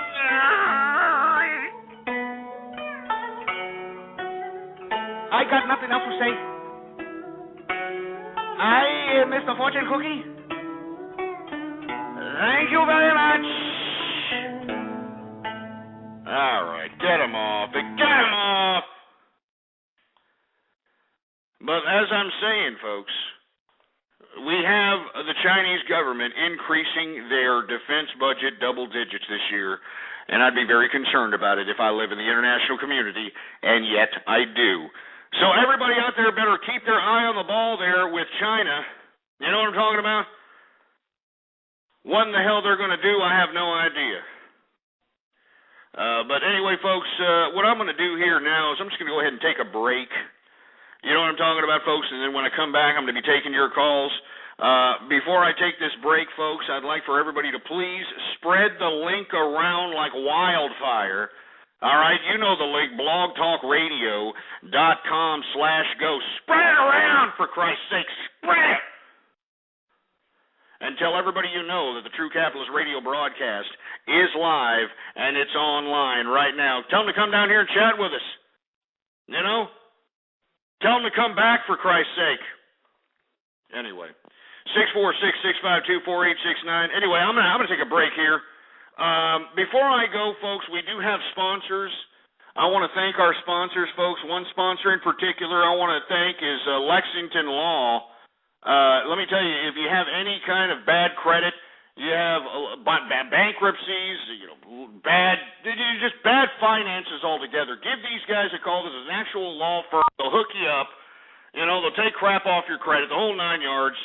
Go ahead and give them a call right now. All right, now get a pad and paper. Get a pad and paper right now, because I'm going to go on a break. And as I go on a break, you should go out and give these guys a call right now and say, hey, I want to fix my financial situation. I want to become a capitalist like Ghost.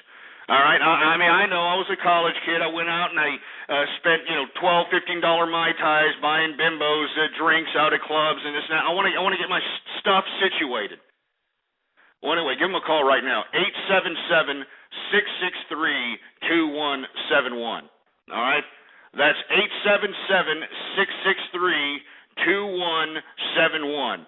Hook them up with a call. You have any kind of problem with your credit, you have any kind of problem, financial problem, bankruptcy, anything prohibiting you from getting a loan, hook them up. Anyway, folks, I'm going to go ahead and play a song here, folks. And for those of you folks that are just tuning in with me or that have been away from the show for some considerable time, I am actually helping promote independent artists out here. And what I'm trying to do is gather up independent artists that are out there basically, giving out their music for free on the Creative Commons license. And we're trying to promote new artists so that these people can, get some plugs, so they can possibly get some fan base, so they can expand. You know what I'm talking about? So anyway, without any further ado, I'm going to go ahead and put on a new artist here that you can get this artist. Just do a search for them. You can get these songs, download them free, all right? All free here, all right? So this next one that I'm about to play is by Adequate. Adequate, that's A-D-D-I Quit. Q-U-I-T. Adequate is the name of the artist. And the name of the song is called Faces, all right? So this is my independent contribution for today. Hopefully you like it. If not, well, hey, it's free. You know what I'm talking about? You can get it for free, for Christ's sake. Hey, can you turn on the music, please? Hey, hold on. Hey, turn it off. It's too loud. Turn it down for a second. All right, we'll be right back, folks. And remember, call Lexington Law, 877-663-2171. Here we go. Let's go ahead. Adequate with Faces. Let's go ahead.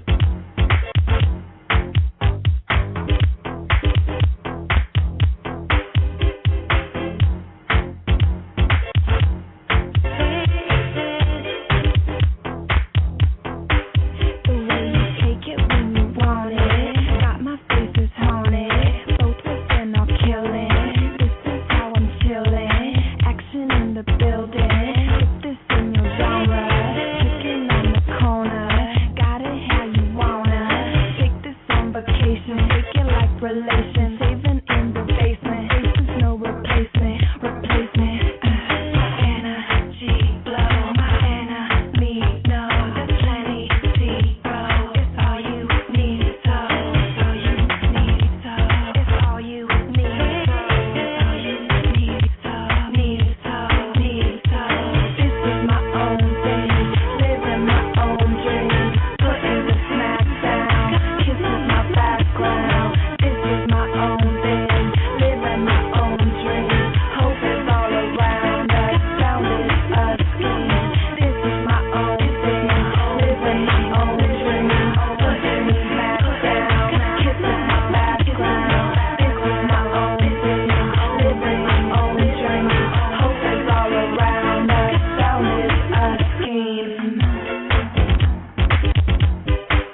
You're listening to Ghost on True Capitalist Radio.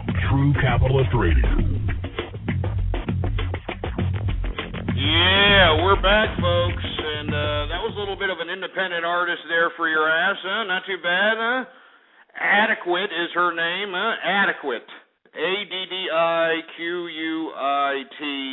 That song was Faces. Kind of reminded me of the 80s, man.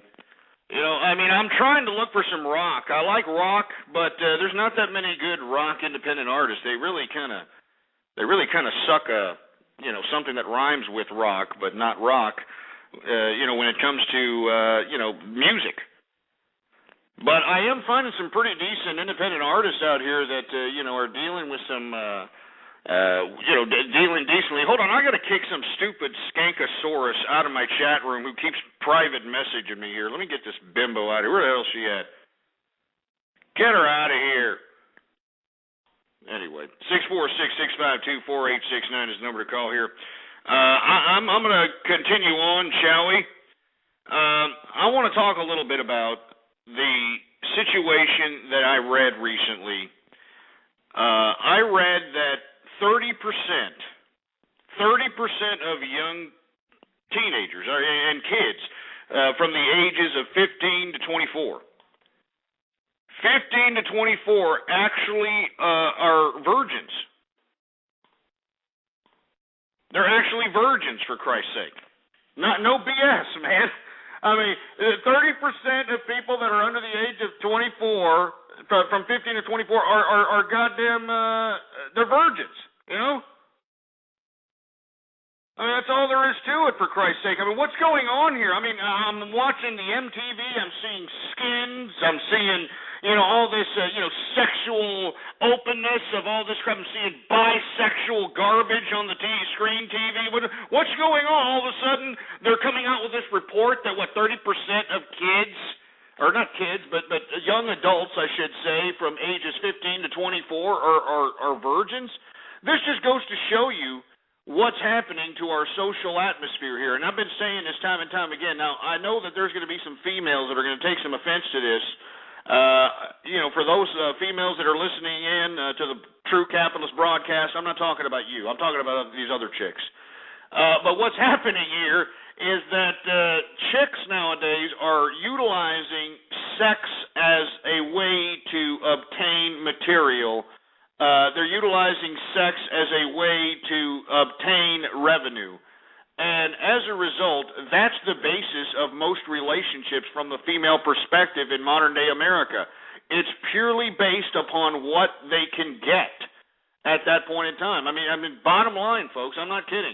And if they're not about that, if there's a bimbo out there that's not with somebody for the money, it's because whatever guy she's with, if the guy's not making any money, whatever guy she's with is getting her so wet in the panties that she just can't help herself. And she doesn't care if he's a criminal. She doesn't care if he's, whoops her ass.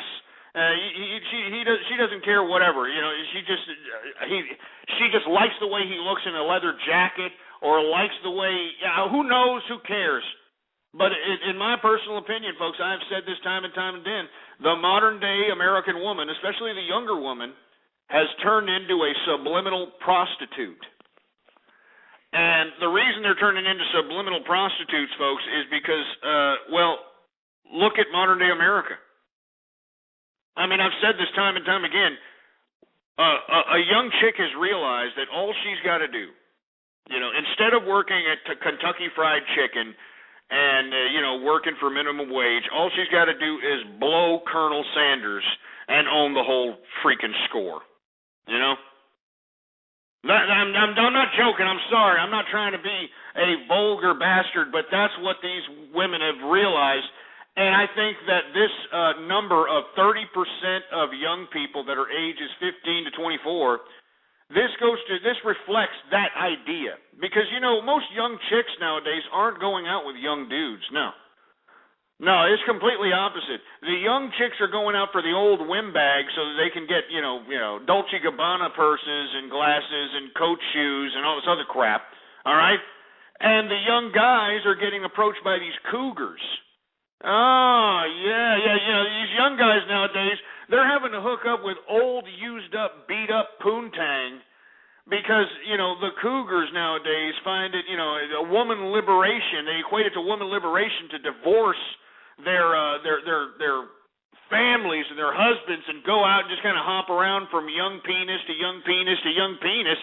And to be honest with you, this is why we have such a gross percentage of young people that are virgins, because they don't know where to go. I mean, how in the hell are you supposed to work your way around into some kind of legitimate relationship under these types of social conditions? Can somebody explain that to me? How is somebody supposed to find their life partner under these types of social conditions? I mean, can somebody explain that? I want to hear from you. 646-652-4869.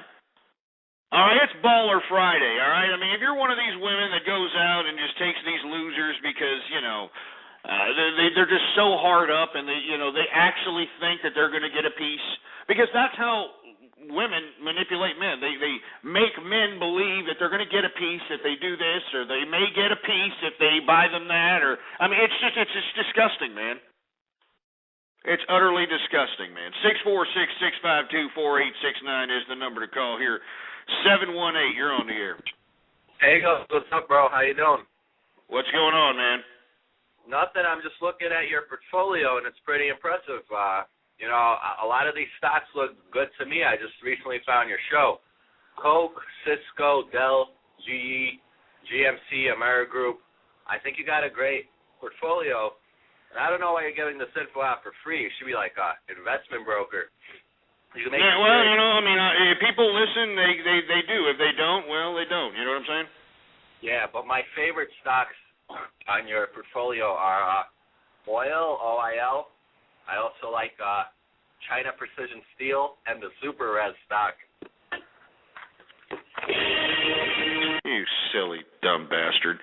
715, you're on the air. Hi, first time big fan. Hey, what's going on, man? How's it going? Chilling. I was here to talk about the unions in Wisconsin. That stupid crap that's going on right now. Go for it. Yeah, I just don't understand why teachers have to be bitching up a storm about just paying a little bit more for their health insurance.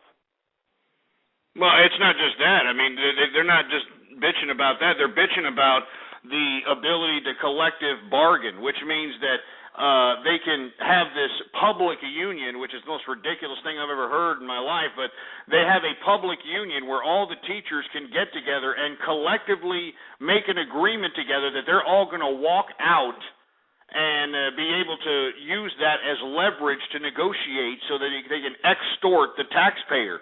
Now, what these states are trying to do, they're trying to make it illegal or trying to eliminate the whole idea of collective bargaining from these public workers, and I think it's a great idea. I don't see why anybody who's working for the government should be working as a union. It's just a disgrace. I mean, all they have to do is throw a strike. They get society so dependent on these bureaucrats, then they throw a strike. They throw society or whatever municipality to their knees, and then they extort the taxpayer. So, no, that's why they're bitching, man. They're not bitching because of any kind of, health insurance. They're bitching because they want collective bargaining, and the states want to take it away from them. Not to mention that the states want to renegotiate these imbalanced pensions. You know that you can get a pension as a public employee or as a goddamn teacher, and you can retire with the last year's salary that you worked, whatever the last year's salary was, all right? You can go and actually continue to collect that salary plus an 8% increase for the rest of your life. You know? I mean, 8% increase for the rest of your life. I'm not joking, all right? I'm not joking, folks. This is it right here. I mean, this is why anybody who's living as a bureaucrat, I mean, during the 2008 recession, when the economic contraction hit America and there was a lot of layoffs, not just in blue-collar work, white-collar work took a dramatic hit. And while everybody was suffering, these bureaucrats were sitting high and mighty with their goddamn pensions in there. And you know that they get an increase in pay every single year that they're employed, no matter what kind of a job they do, whether they do a good job or a bad job. All right? I mean, give me a break. So, what gives? You know what I'm saying? That's why, 715, we got this crap. Yeah, and I think that's why we should push towards unions. Yeah, you stupid. You can't even say it with a straight face. You sound so faggy, for Christ's sake. Why don't you put your mom on the phone? I want to talk to that whore. All right, 1 second. Yeah, talk to that. Put her on the phone. I want to talk to that slut. Wait for this fool's mom here. Hello? Hello? Yeah, put your dish rag whore of a mother on the phone, please. That's you in drag. All right, I want to hear your mother.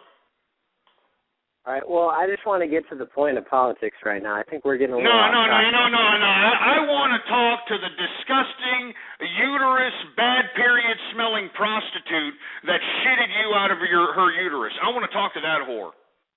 Now, I think we're taking this a little too far, Ghost. No. I think I'm taking it just fine. I want to talk to the disgusting, stanky, smelly, clitoris hanging down to her knees, disgusting single mother, because I know she's a single mother. Give me a break. I can tell from that vernacular there ain't no goddamn fatherly influence in that household, baby. There ain't no fatherly influence there, baby. Anyway, so I want to talk to that single mother and tell her what type of fruity-ass crap popped out of her uterus pipe. Ghost, now I think you're getting mad. We're getting a little off topic here. No. I know. I know what you're doing. You're trying to sit here and make some kind of a prank call. I just basically made you look lower than a leprechaun's nutsack, and now you're stumbling over your own tongue like John Edwards trying to explain how to cheat on a dying wife with a horse-faced broad and a love child. That's what you're doing. I heard what you said. You were sitting here trying to say, that's why we got to promote unions. I am not a union person. I think unions suck. They're a detriment to progress. They're a detriment to productivity. They're a detriment to capitalism. They do nothing but extort money out of people's hands. And in this case, with the collective bargaining system that's in place with these states out here, we've got unions extorting taxpayers. And let me tell you, us as capitalists, we're not going to sit here and take it anymore there, 215. So, or 715, whatever the hell so you can go over there and continue to, back up your unions and think it's a great day in Mr. Rogers' neighborhood out here with your union backing up your little, whatever you're doing.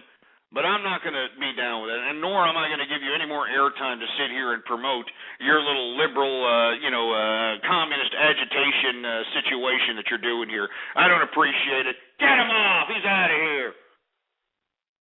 You piece of fruity-ass crap. All right? You probably kill cats, you fruity bastard. Anyway,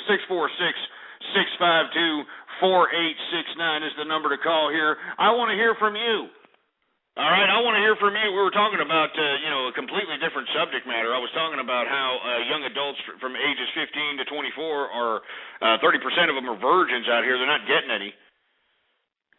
But then we got sidetracked by Fruit Bowl Boy, who called up and said something about, unions and, how unions are the greatest or something. I don't know. I had to get him off and kick him off the goddamn line and basically verbally give him an anal raping with no Vaseline. I bet you 715 is sitting there with his, intestines hanging out of his shit funnel, wondering what the hell happened after I gave him such a goddamn verbal ass beating. He doesn't even know what hit him. You know what I'm talking about. 646-652-4869 is the number to call here. I'm a bad man. I'm sorry. Whoever the hell that was, you're lucky we're not in the damn bar room. You're lucky we're not in the goddamn bar room, because I would literally, look, it ain't nothing for me to whoop a man's ass, all right?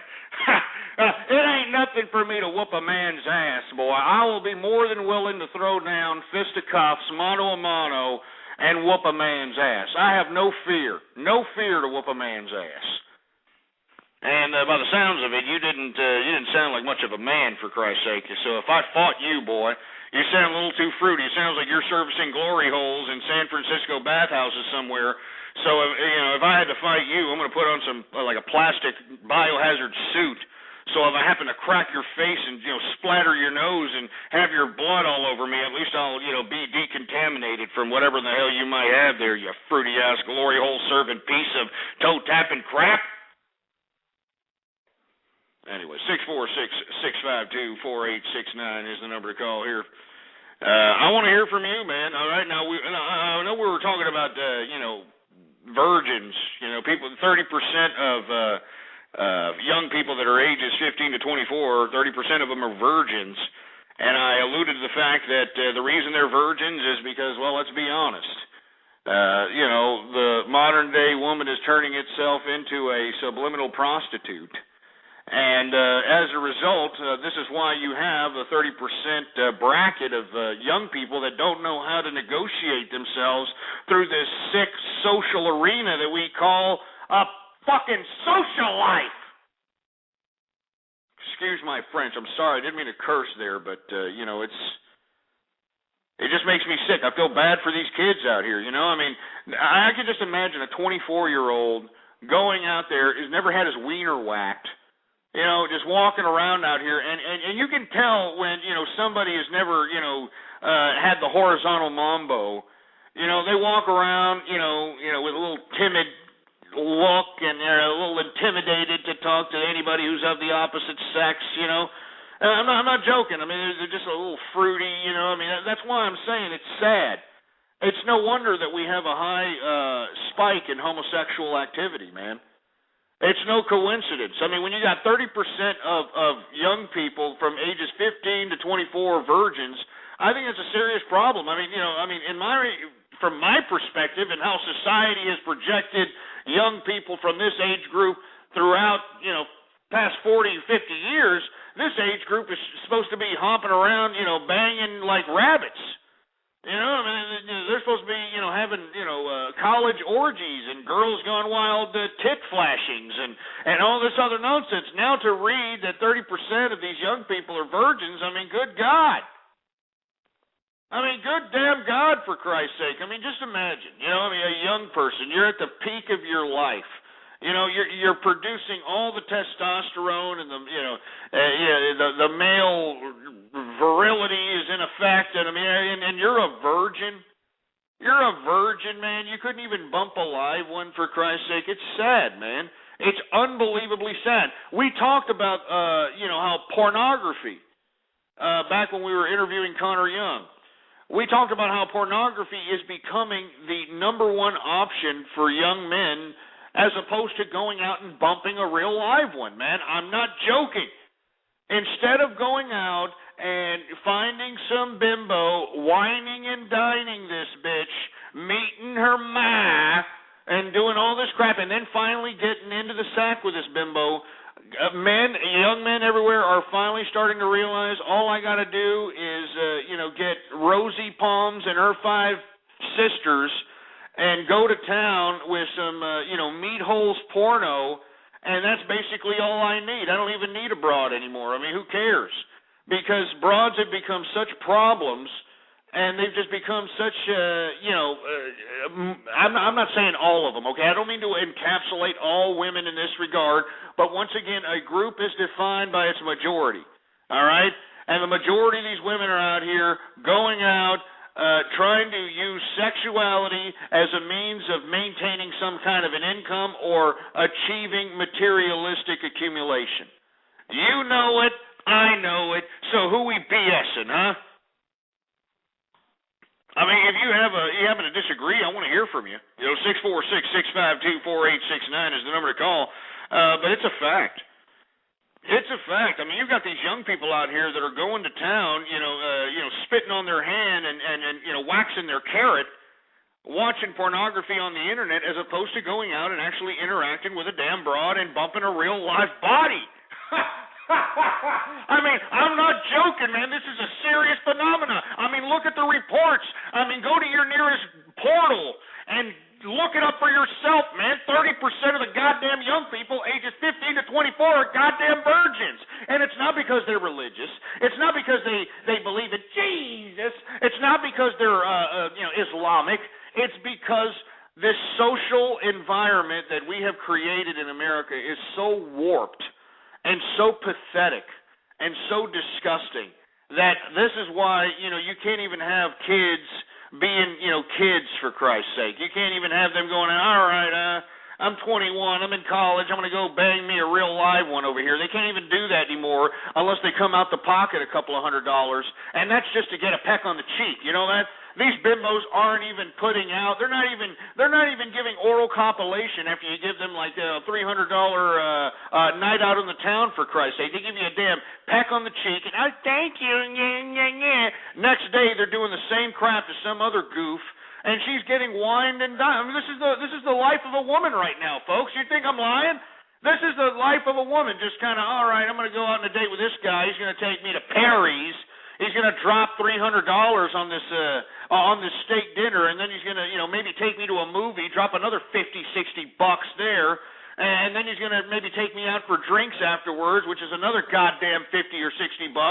And by all this time, he's dropped about close to $500, takes her home, he gets a peck on the goddamn cheek, a peck on the goddamn cheek, for Christ's sake. Welcome to this new America. The only time you're getting any kind of action in America today is if you promise to pay some bitch's rent. I kid you not. If you think I'm lying, if you're a capitalist and you want to take me up on an offer, go up to any bimbo that, obviously is showing cleavage, that's obviously showing ass cheeks with a, Daisy Dukes or a short skirt. Go up to her and say, hey, look, I will pay your rent next month if you come with me and I can use your body for a sex amusement park. And I guarantee you these bitches will do it. I am not joking. I am not joking. Just say, hey, look, you want to do the horizontal mambo, I'll pay your rent next month. These bitches will be salivating at the opportunity. As a matter of fact, they'll be negotiating with you. They'll be like, wait, okay. All right, you pay my rent, but how about you pay my rent and my car, and I'll give you around the world. And they're negotiating, for Christ's sake. I mean, this is what America's turned out to be, for Christ's sake. You know what I'm talking about? I'm not joking, man. This is what America's turned out to be. I know people are like, oh, come on, Ghost, you're out of line. You're out of line, for Christ's sake. Hey, look, I am not out of line. I am dead serious. If you don't believe me, you just go up to a bimbo and say that, all right? Get about $500 or $600, all right? Get about $500 or $600. Go up to some bimbo, especially these young bimbos that are, dressed with. They got their nails done, they got their hair did. You know what I'm talking about? They got their cleavage hanging out like they're, puppy dogs trying to escape from a freaking kennel. They got their ass cheeks hanging out, going on. I mean, all that crap. Go up to one of these. All right, go up to one of these bimbos and say, I will pay your rent.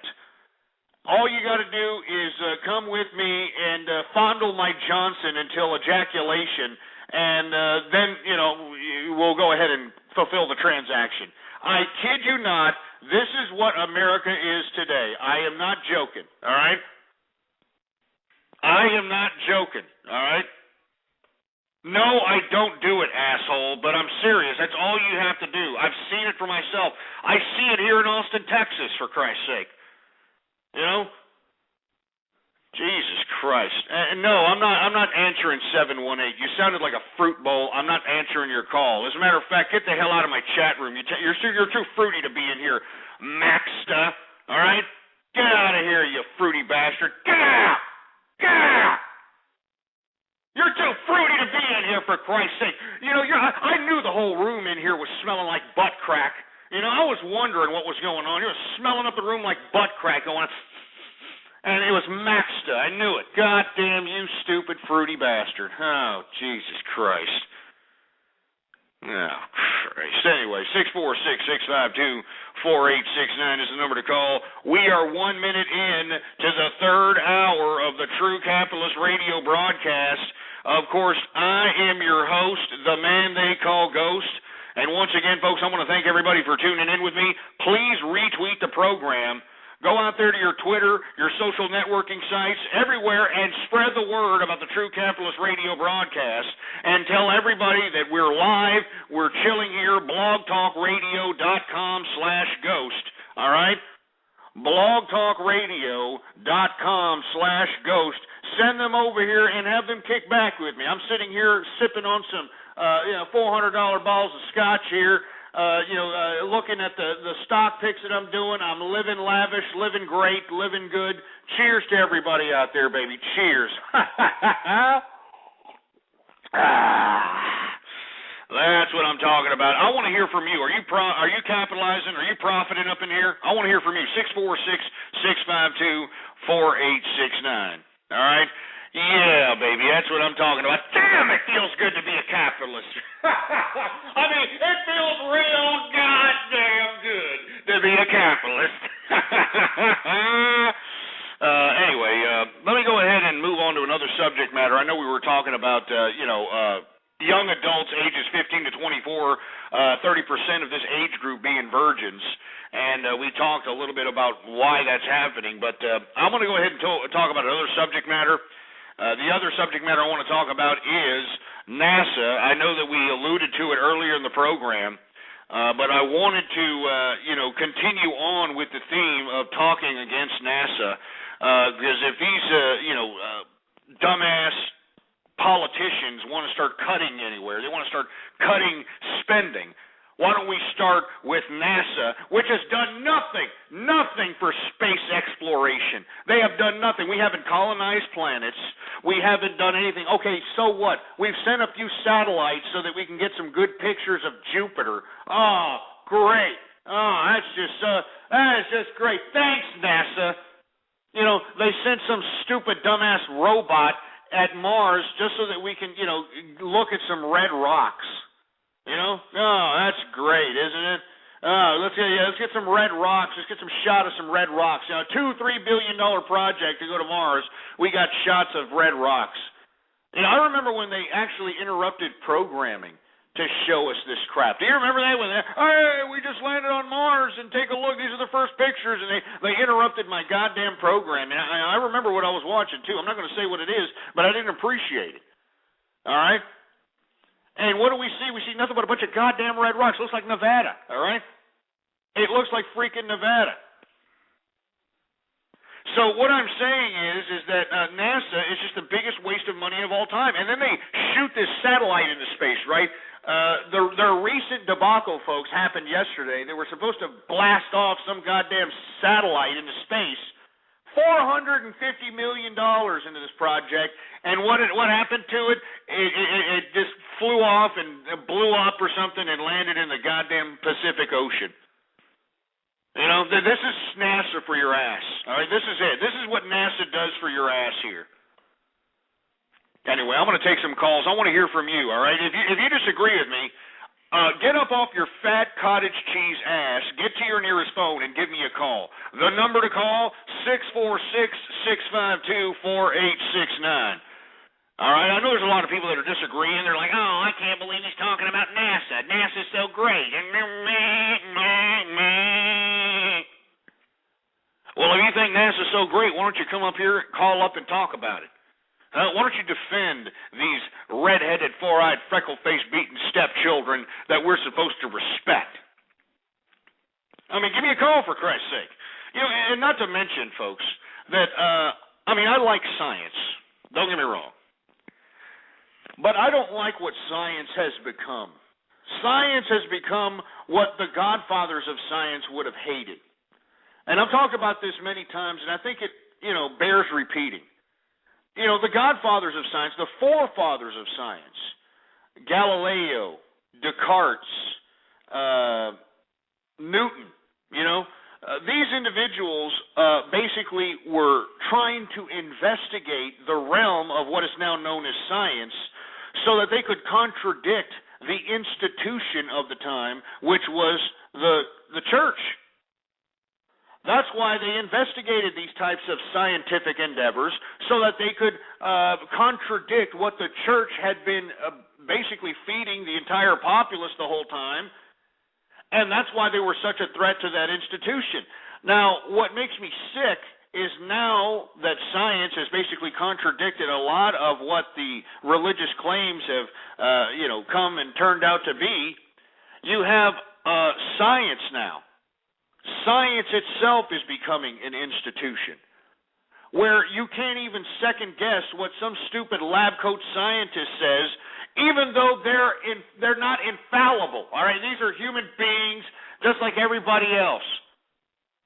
And what makes me sick is that, you've got these idiots who sit here and try to say, the institution of science.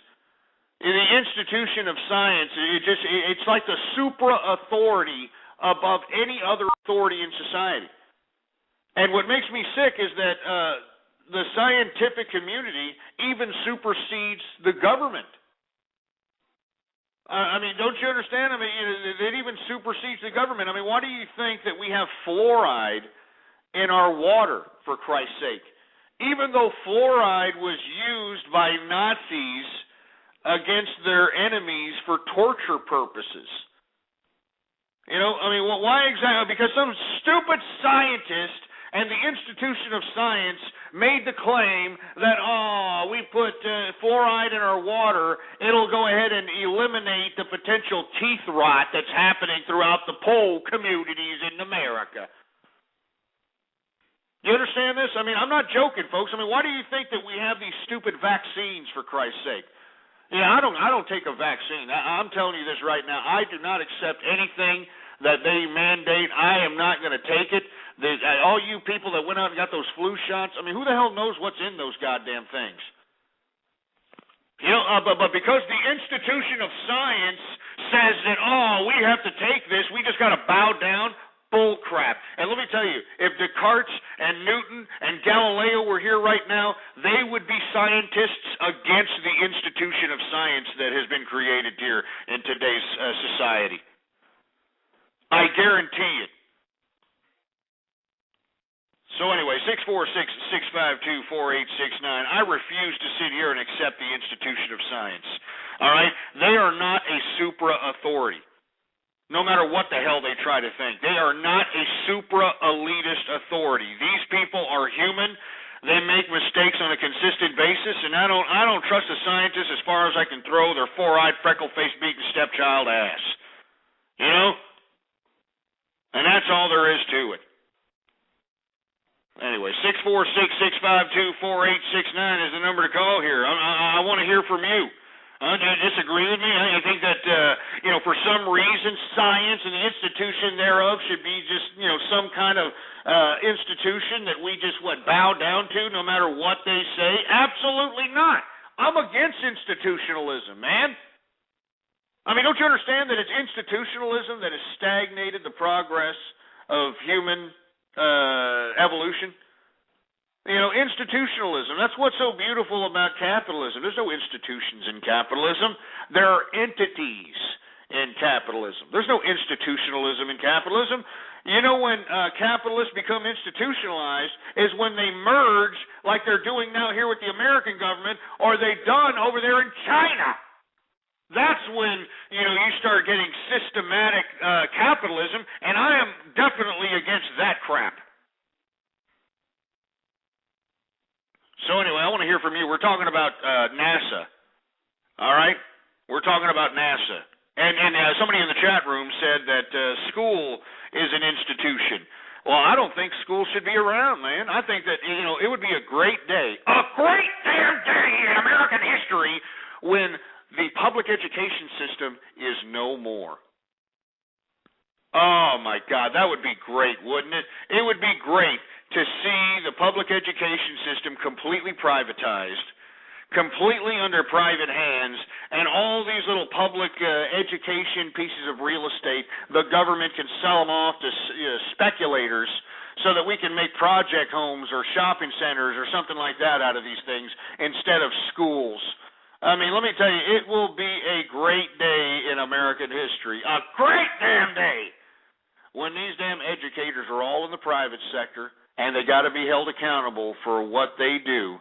All right, I mean, it'd just be a great day. It'd be a great day in American history. Privatize education. You want to talk about stopping spending. You want to cut spending. Privatize education. I mean, screw the schools. You know what I mean? Screw the damn schools. We don't need no education. Yeah, we don't need no thought control. We need capitalists. That's what we need. And I'm calling on you. I'm calling on everybody out there throughout the world to become a capitalist. Join us. Don't sit here and be a victim of communist propaganda. Don't be a victim of sociological circumstances. Don't be a victim of family traditions or religious doctrines. I'm calling on you to become a true capitalist, to be somebody who capitalizes on their endeavors, who prospers whenever they go out and make a venture. I'm calling on you, everybody that's out there. I'm calling on all of you. Are you going to be a capitalist? Or are you going to be one of these losers that we hear calling up all the goddamn time saying, yeah, baby, let me tell you something, Ghost. You're not understanding, baby. My kids, baby. I deserve entitlements, baby, because of my kids. It makes me sick, man. It just makes me sick. You know, whenever I see the Poe in America, and, you know, I just, no compassion. I have no compassion for the Poe in America. The people that are so-called Poe in America are not Poe. They're not Poe in America. You know what they are? They're fat, gluttonous, socialist bastards that are used to getting their goddamn checks handed to them on the first of the month, so they can go out and spend it on their 40 ounces and their Philly blunts, and they can just continue to be stagnant wastes of human life. Don't you understand that these people that are collecting entitlements, the so-called Poe in America, these people, I mean, let's be honest, what are they? What's their significance in life? What's their contribution? If you're collecting an entitlement and just sitting on your fat ass, what is your contribution to this civilization? Nothing. You know what you are? You are a shit funnel. That's what you are. That's your contribution. You are a shit funnel. You turn perfectly good food into shit. That's your contribution. And you know what's sad is that the shit that you take actually makes more of a contribution to this world than you do. Because at least your shit can fertilize the ground. You know, it can fertilize the ground and bring in new life and vegetation. What are you doing? You know, what the hell are you doing, you waste of human life, besides sitting there and just becoming an absolute shit funnel? Turning perfectly good food into shit. It makes me sick, man. It does. It makes me sick to my stomach, for Christ's sake. I'm telling you, it does make me sick. And, you know, there's some people in here actually defending all these entitlements. You know, instead of sitting there flapping your fat sausages and fingers on the keyboard and talking a bunch of, you know, libelous, slanderous lies about me, why don't you give me a call and face me face to face right now? I will make you look lower than a goddamn leprechaun's nutsack. You know it. You know it. You know it. You know it, you piece of crap. Got a goddamn mess now. This crap. I'm sick of the Poe in America. I'm sick of the people that are mooching off of my tax dollars. I'm getting raped. Don't you understand that? Every day that I have to pay some goddamn taxes, I am getting raped by this goddamn Poe in America that don't want to do anything but be shit funnels. That's all they want to do is become shit funnels. By God, I'm telling you, it makes me sick, man. It makes me goddamn sick. All right? You want to know why? Because I have some integrity, for Christ's sake. I'm a capitalist. Don't you understand that? I'm a capitalist. I'm not some loser that's just going to be like, yeah, what I'm going to do is I'm going to stand in a bread line, and I'm going to go out and become some government little heathen, and I'm going to go out and you say, nah, nah, nah. You stupid pieces of crap. Oh, look at this. Oh, what do we got some brother up in here? Yeah, your ancestors raped my ancestors, baby. Are you kidding me? I mean, are we going back to this now? I mean, Jesus Christ. I don't know. Jesus Christ. You know what I'm talking about? Good God. It's just sick, man. It's just sick. Oh, Jesus Christ. I'm sick, man. I'm sick.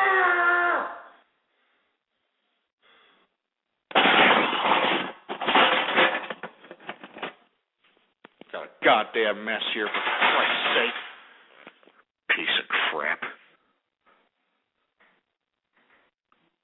I'm disgusted, man. I really am disgusted. I'm sorry. I'm telling you, my ass bleeds for the Poe in America, all right? You can quote Ghost on that. You pieces of milky-looking crap.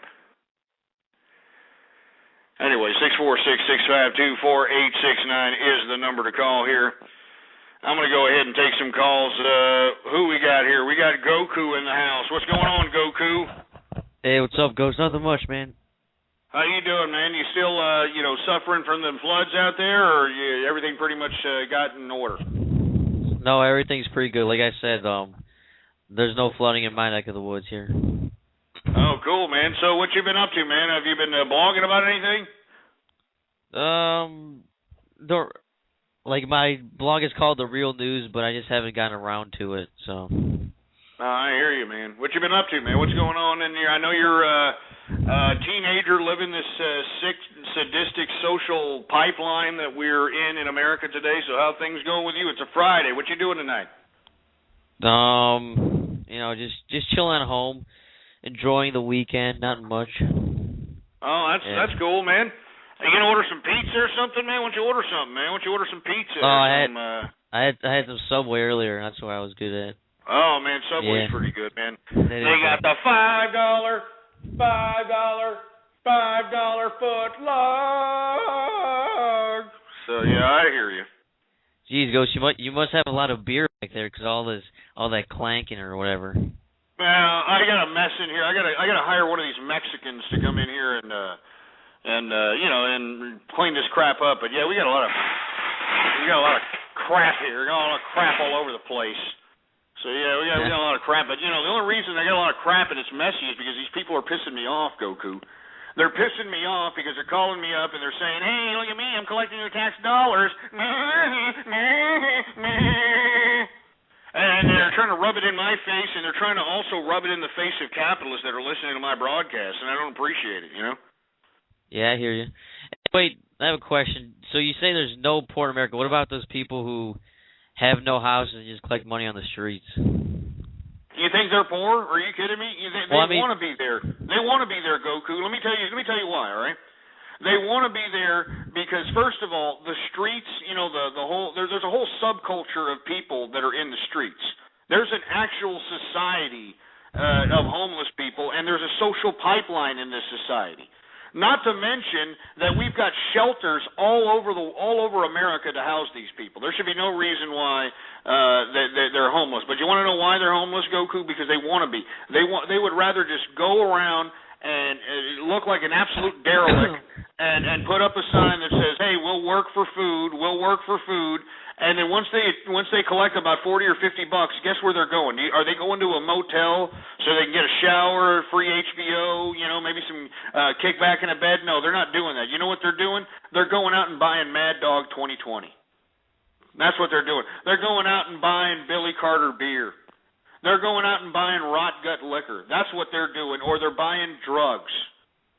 So, to sit here and say that, these homeless people, we got to give them compassion. I spit on homeless people. Are you kidding me? I mean, look, Goku, our tax dollars have money going towards shelters, soup kitchens.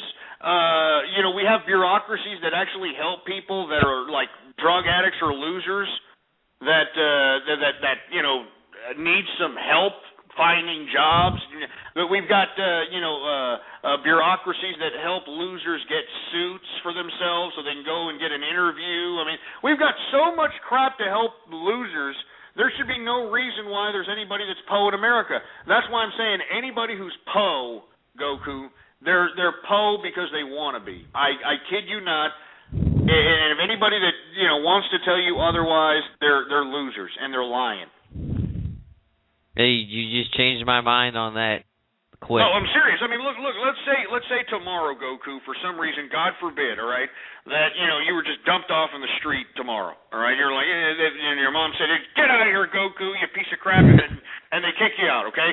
Well, all you have to do is go out and get a damn job at Mickey D's, all right? Very simple. They're always hiring. There's lots of turnovers at these these fast food joints, and people are going to say, "Well, wait a minute. That's a screwy job. That job sucks." Who cares what the job is? It's better than going out and putting yourself in debt for college and then coming out into a workforce that doesn't have a job for you. And what you do, Goku, is you get one job that pays you under $500 a week. Remember, don't make over $500 a week or you're putting yourself in a completely different tax bracket. All right? You make about $400 a week on one full-time job doing that and get a part-time job doing something else like waiting tables or, becoming a bartender or something. And believe it or not, you'll be bringing in more money than somebody that's making $45,000, $50,000 a year. I kid you not, because of the tax brackets, and I'm telling you, just save your capital. That's all it takes. Just save your capital. I mean, look at these people. They're saying, teaching the ways of poverty. There's no ways of poverty. There is no ways of poverty here, man. You save your money. Look, $20 to if you can't find anywhere that'll accept you as a tenant, $20 at one of these flea bag motels. Now, granted, you'll have to accept that there's some prostitutes in the next room doing their services, whatever. But $20, you get a free shower, you get free HBO, you get a roof over your head. And then you just go from there. I'm telling you, it's that simple, Goku. I mean, these people out here are making it more difficult on themselves than they are. And anybody who tries to say that they're Poe, they're losers. They're lying. And if they say, "I got kids, baby, my kids," if they say that, well, then they either banged somebody that just was a complete loser and can't pay them child support, or they're too stupid to do the paperwork so that they can collect entitlements. And that's all there is to it. I don't get it why we have to have these compassion for people. I don't have any compassion for anybody, Goku. You know who I do have compassion for? You. Because you're the one that's going to be paying the price for all these idiots that are sitting out here spending money that is basically your obligation, and they have no concern about your well-being, Goku. I mean, the government doesn't care about the youth's well-being. The old people sure as hell don't. They just want their Social Security checks. They don't give a crap about what happens to you guys. I mean, it's disgraceful. That's who I feel compassion for. I don't care about the Poe in America. I don't care about these losers. I mean, screw them. So I spit on these people. When I see a single mother of 8 kids, I spit on her. You know what I mean? I spit on her, for Christ's sake. I mean, I almost feel like calling the cops and having her thrown in jail for child abuse, because anybody who's going to have a child, before they even have the opportunity to maintain their own sustenance, I mean, I think it's just complete child abuse, man. But of course, here we are. We live in a free society where we have women equating woman liberation with Octomom. Octomom is woman liberation out here. I mean, it's disgraceful, man. I'm sorry. No, it is disgraceful. And these kids at my school, they have perfectly good jobs. They got all they want, and what do? They complain about how bad the job is. I mean, you got all this crap you want, and you're still complaining about how bad a job is. A job's a job. Do the work, get paid, get the money, stack your chips, do all this crap. But no, they're still complaining. This they're still job complaining. sucks. You're damn right they're still complaining, man. And it's because they're stupid. They're falling in line with what MTV's selling them, and instead of saving their money, they're going out and buying, $200 Coach shoes, or $500, Coach bags, or Louis Vuitton bags, or, going out and buying an outfit from Abercrombie Fitch for about $150. Stupid. It is stupid. I mean, these Ed Hardy shirts. Have you seen these Ed Hardy shirts that are coming out here? Yeah, I've seen them. I've seen them all at my school all the time. I mean, what a waste of money, man. Yeah. I agree with you, Ghost. I mean, okay, you go to Abercrombie Fitch or whatever house or that other crap. You get a pair of pants for about $80.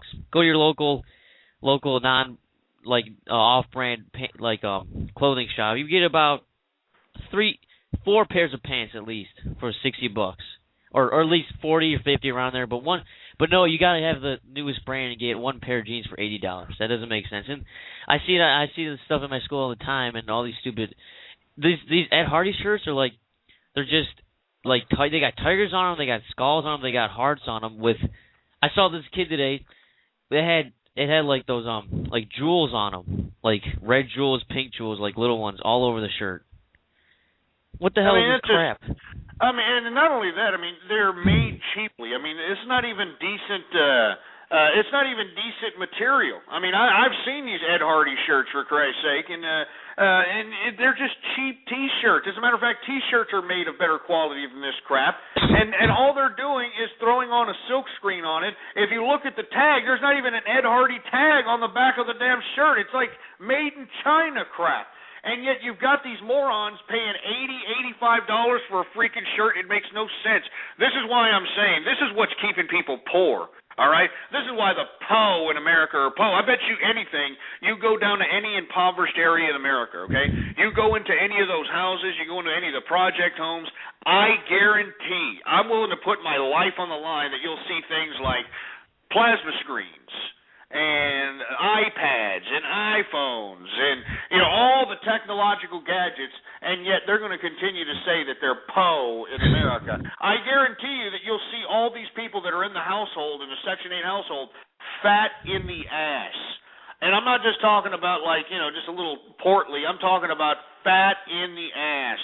And I always say to people, okay, if you can get fat, are you really poor? It just doesn't make any sense. How can poor people get fat, man? I don't know.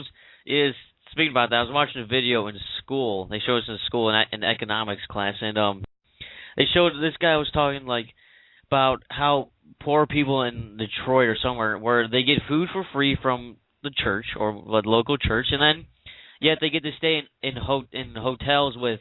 This was like back in the day when color TV was the thing. They have color TV, they have air conditioning, they have microwaves, they have food, they have everything, and yet they're poor. And they were all fat, too. And yet they're still poor, and yet you have people in Africa who are really poor, who have no drinking water, they can't find any food, they're starving to death, and you got these people here who, they're poor, but they're fat. Doesn't make sense. That's what I'm saying, they want everything. Don't feel sorry for these people. Don't feel sorry for them. All right, they're losers. They're losers, man. And when their checks start getting cut, these damn entitlements of theirs start getting cut away.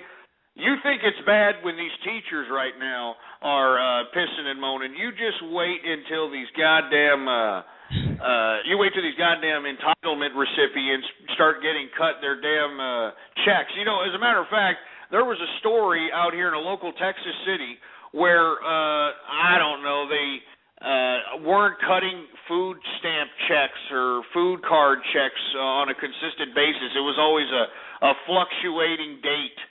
So you actually had PO in America protesting with signs saying, "We want my check, man. You need to give me my check, baby." And, I'm serious. They're bitching about how they're not getting their free money on time. It's just, Jesus Christ. That's why I don't have much optimism for America, other than the fact we have about 2 years, a little over 2 years left to be able to capitalize, stack our chips, and maybe get the hell out of this country. I hate to say that. I hate to say that we, to consider about getting out of this country, but I don't see a remedy, man. Look at how the teachers are acting in Wisconsin, Ohio, California, Illinois.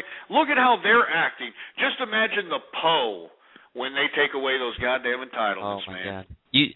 They take away the welfare, unemployment, food stamps. It'll be like the Egypt riot times 50. They'll destroy everything, protest in the street for days. I think it'll be sick riots, man. These people are ghettofied pieces of zombie trash, if you want my personal opinion. Yeah. I think that we need some, I don't know. I really don't know what we need. I really don't know what the hell we need, for Christ's sake. But in my personal opinion, I think these people are going to turn into savages. They're going to turn into zombies, for Christ's sake. And what's sad is that, no matter where you go, these idiots are going to find you, and they're going to justify, their looting and their vandalism and their killing. They're gonna justify it with, guess what? My kids. That's what they're going to justify, Goku. So stack your chips, and if you're going to stay in this country, maybe you should get some rural land, so at least you can develop a perimeter, so you could see these zombies coming in from a mile away or something. You know what I mean? Yeah, I hear you. All right, well, I'll let you take some more callers, Ghost. All right, man. No problem. Thanks for calling, Goku, man. You have a good weekend. You too. All right, man. Take it easy. All right, 646-652-4869 is the number to call here. We're taking callers. We're talking about a variety of different subject matters. It is Baller Friday, by the way. As a matter of fact, after I get off this broadcast, I'm actually going to go to an art gallery out here in Austin, Texas, and probably purchase about, I don't know, man. I've been thinking about investing some of my profits in some hedges that are other than stock. I was thinking about some artwork. And I'm thinking about maybe dropping about 10 G's tonight, man, in some artwork. Maybe about $10,000 in some brand new badass artwork, man. No BS, man. And the reason I'm saying that is because I'm looking at my office. I mean, I've got some pieces, but I want some nice Gordon Gekko kind of pieces, man. I want some postmodern abstract art that just, once you walk into the place, it's like, wow, man, the man, That's what I'm talking about. Hey, don't bitch. Don't sit here and clown. How heterosexual of you going to an art gallery. Yes. Hey, man, I'm trying to hedge my money against inflation, man. I've been making some serious capital. And, you can't keep it in the bank. Because the bank, the interest rate that the bank gives you is not going to keep up with the rate of inflation. You can't put all your eggs in the equities market. You can't put all your eggs in the gold. You got to diversify. So I'm thinking about dropping about 10 G's tonight in an art gallery. I'm going to try to find some nice pieces of artwork and hedge my money against that. I mean, no BS, man. I'm not joking. And, I'm going to hold on to them for about 5 or 10 years or so. And then when I finally liquidate them, I can take, whoever's going to buy the piece of artwork, I can show them the receipt and what gallery it was bought from, and they'll have to negotiate from that price point. And given the fact that I'll probably hold on to them for about 5 or 6 years, they're going to go up in value by default. Even if the artist isn't even well known, they're going to go up by default at the rate of inflation. So if I buy a piece of art today for about $2,000 or $3,000, and if I hold on to it for about 5 years, because of the rate of inflation, the piece of artwork will be worth whatever 3,000 of today's dollars will be worth in 5 years, which will be a higher rate of generated revenue because of the rate of inflation. All right, it's a hedge against inflation. That simple. But I'm thinking about it, man. I'm thinking about, investing about 10 G's in some art, man. I'm thinking about it.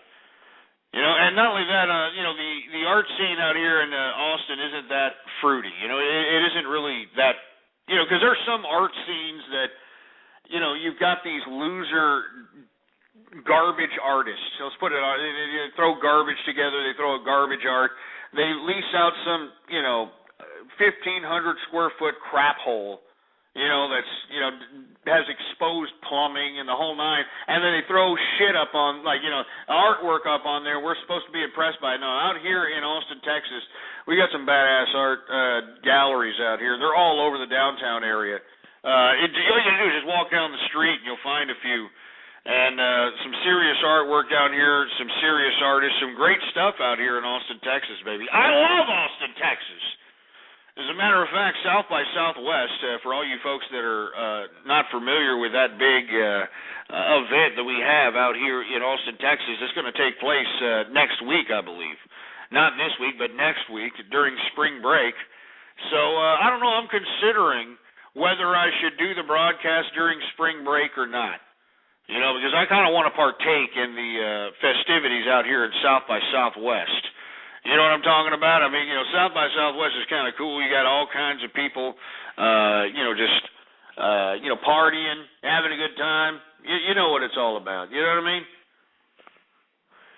Anyway, 646-652-4869 is the number to call. Let's take some more callers here. Vitochi, is that you? Yeah. Hey, it's Vince in the Bay, Ghost. Hey, what's going on, Vince? Oh, nothing much. Great to be here on Free Ball Friday. It's always a pleasure to listen to you as I launch into my weekend. And I really appreciate the words of encouragement you were giving Goku there. There's so many of our impressionable youth that are getting a lot of mixed signals, and it's good to have a voice of reason such as yourself. I myself just got through, for example, stacking my chips. A couple years ago, I was a shoe salesman at J.C. Penney's, and lo and behold, yeah. And I wasn't making shit, dude. I barely had 2 nickels to rub together.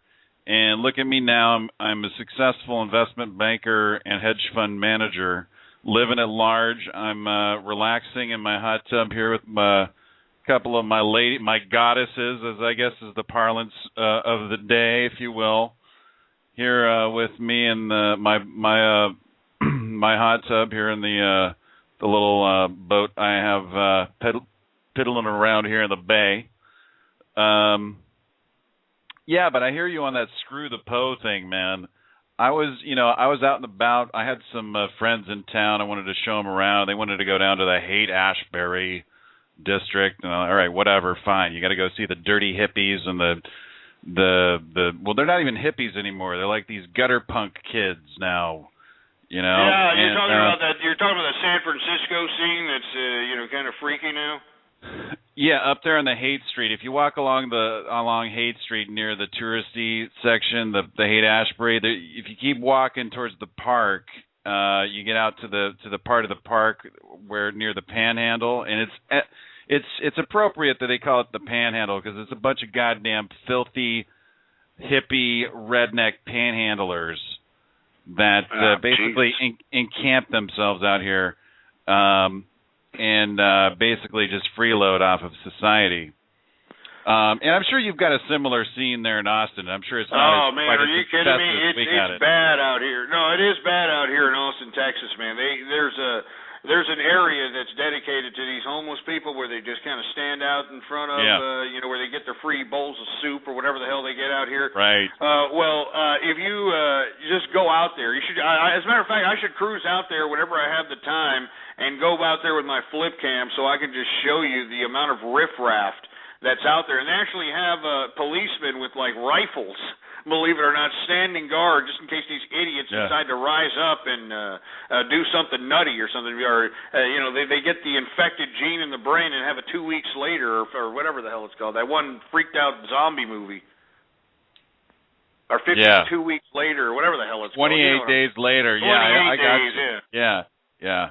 Yeah. So I was out late night and I was taking a leak in between cars late night on the street, and some freakazoid, some crackhead accosted me trying to get change from me.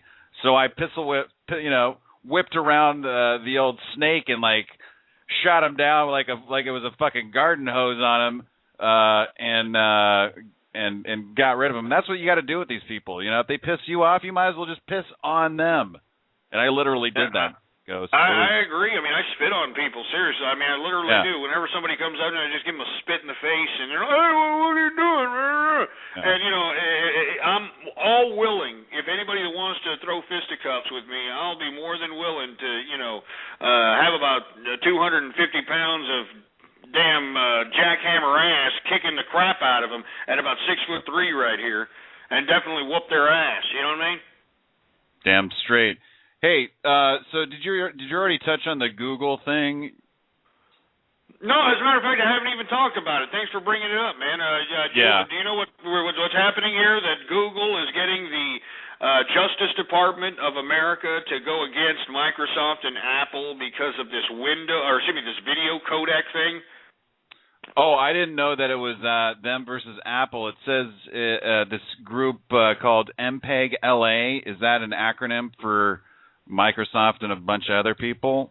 Well, they have vested interest in that particular codex. Yeah. Because exactly. They're just it's proprietary rights to codex, and I guess within these codex there's different some things within these codex are proprietary and some are open source or whatever, and it's I don't know, kind of a gray area, and it sounds like a lot of legal mumbo jumbo, but I'm all for competition and making sure everybody can compete, but it's kind of like at a certain point there has to be some sort of standardization with these codecs and everything, just like when they have beta versus VHS and all this stuff. I disagree with you. I think that we really enjoy downloading a different, instead of downloading just say QuickTime for everything, you got to download a different codec to plug into that every time you want to watch a video. Wouldn't you rather it just be streamlined? No, absolutely not. I think that it gives better competition to those that are out there that want to make a better codec. I think what Google's doing here, which is completely disgusting, and this is why I wanted to bring this up, is that Google is not being able to dominate this part of the market like it's dominated every other part of the market that it's encapsulated. Now, what's happening here is that the MPEG-2, whatever the hell it's called, codec, the codec that is against Google, it has vested interest with Microsoft and Apple. And what supposedly is being done, alleged by Google, is that they are prohibiting Google's codec to being an actual competitor on the market by monopolizing the codec while having it embedded in certain browsers and operating systems and that sort of thing. So Google will not be able to have any kind of competition or be able to assert itself as a codec because Microsoft and Apple bundle this codec up with their computing systems. And what did Google do? Google went out and got to the U.S. State Department and the Justice Department, not the State Department, U.S. Justice Department, and the Justice Department is looking into potential antitrust lawsuits to be thrown in the direction of Microsoft and Apple because of this MPEG codec. And I think it's sad that we've got Google with this much clout with the American government that they can actually sick the American government on any kind of private enterprise that happens to, exclude them out of any market. Because they've dominated countless markets. That's why their goddamn stock's over $600 a share. And these idiots have the gall to sit here and utilize the Justice Department to try to allege antitrust allegations against Microsoft and Apple.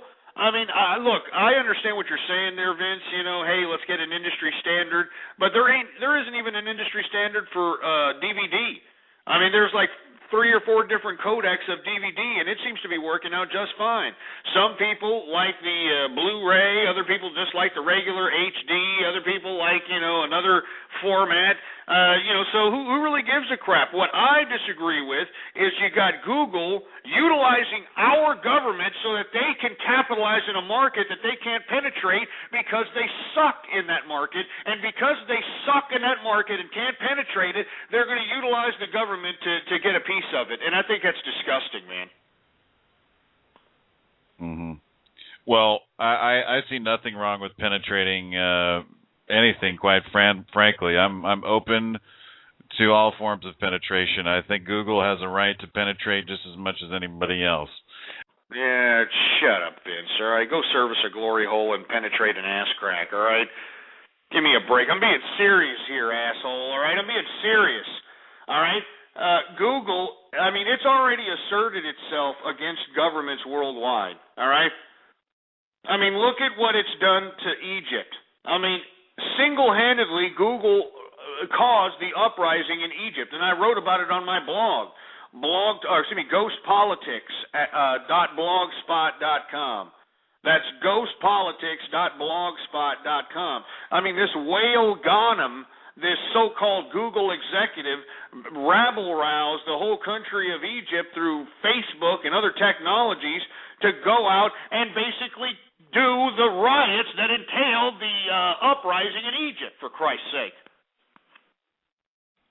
So, and then now we have Google basically utilizing the government to do its bidding.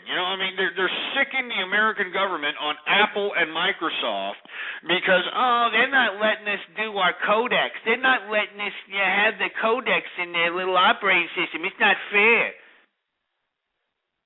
That's enough, Google, you ass clown, all right?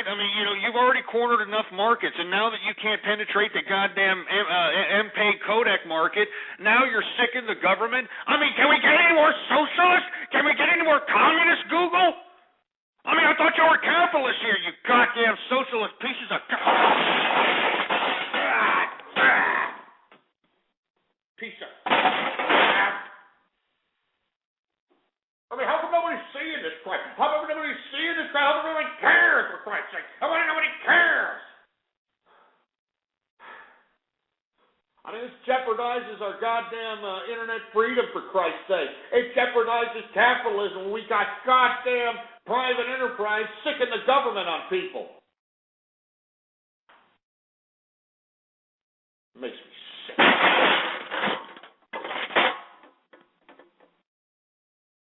Oh, Jesus Christ. Oh, man, I'm tired, man. I'm tired. I'm tired of it. I'm tired.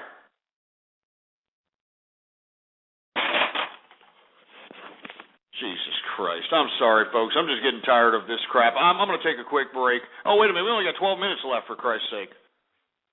Jesus Christ, 3 hours already gone, baby? God damn, it's already gone? Well, we got about 12 minutes left in the broadcast. I'll go ahead and, keep on going. All right, let's check some more callers here. Let's see. Pineapple Meister, are you there? Stop what you are doing and assume the party escort submission position. The symptoms most commonly produced by enrichment center testing are superstition, perceiving inanimate objects as alive, and hallucinations. Jesus Christ. Come on. Seriously, give me a break. Give me a break here. It's Baller Friday, for heaven's sake. I don't need any of these damn losers sitting here playing their damn little cassette tapes on the damn air here like we're supposed to care. Anyway, 408, you're on the air. What's poppin', Ghost? Happy Baller Friday. It's Goofy Bone, homeboy. Hey, what's going on, Goofy Bone? A breath of fresh air amidst all these goddamn losers trying to call up and agitate capitalists, man. What's going on? What the hell's going on? You know what pisses me off about Google? There's $600 and somewhat in the stock market, and they're only a search engine. Well, actually, they're a lot more than that, man. They're but that's what they based themselves on when they first started, was a search engine. Yeah, well, true. I remember. You know what I mean? 97. You know what I mean? And it's like these people, they're using their brains to their fullest capacity, and they are making things innovative and all this other stuff. But now they're taking it a little too far. This is where you're damn right they're taking it too far, man. They're going to get the U.S. Justice Department to go after Apple and Microsoft because why? They won't let them, give their codec bundled with their software. Give me a break. Piss off, Google. It's like, who the fuck is Google to make their own software where it has to be in Apple or Microsoft products? Who the fuck are they? Not to mention that you can utilize their online office applications.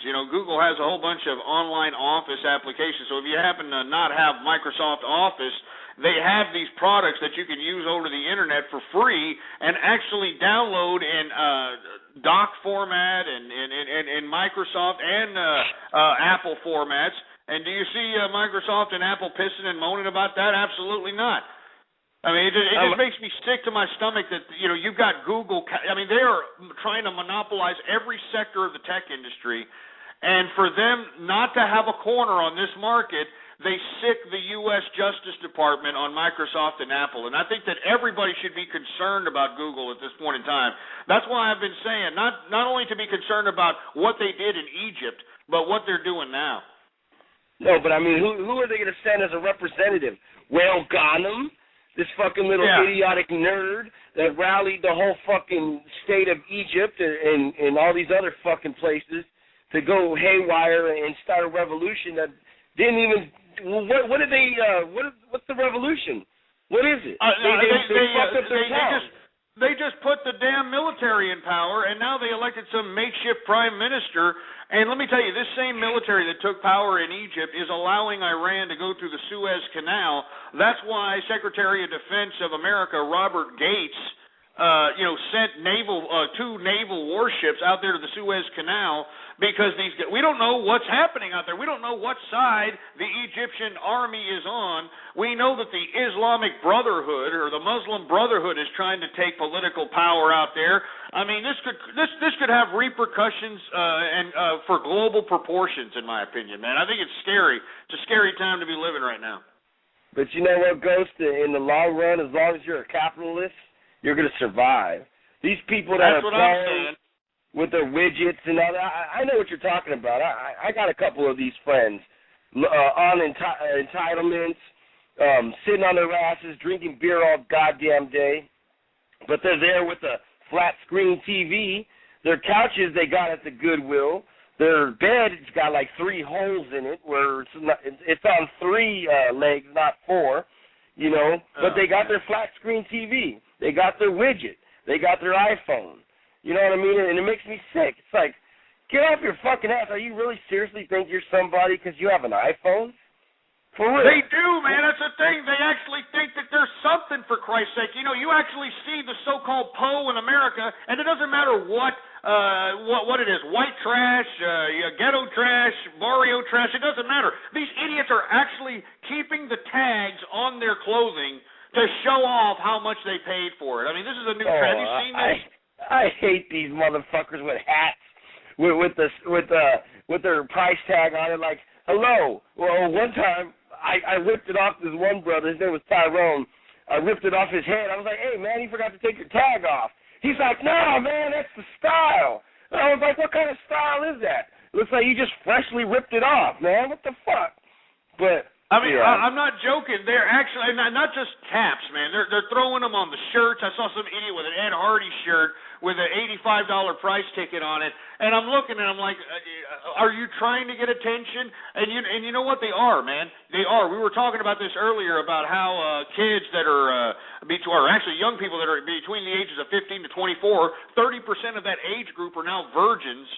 I mean, they're virgins now. And the reason is because of this obnoxious crap. I mean, why do you think the style would be to show off the price? Well, it would be to, lure the women that basically want to get something for nothing. That's the new style, is to obtain poontang by convincing these bimbos that you're going to get their rent next month. And how do you do that? Go ahead. Look at what they're watching. These desperate housewives, these housewives of Atlanta. They think because look at all these, they're all a bunch of bimbos. They're all skanky whore club trailer park trashes. Because, none of these bitches made any profit in life. None of these bitches did anything to gain their house and their fame that they got. They're living off their men's career and success. These broads are just sitting around in front of a camera doing nothing but complaining and being bitches. And this is why these bimbos nowadays are utilizing their sexuality as a way to obtain materials or a way to get their goddamn rent paid. It's absolutely sick.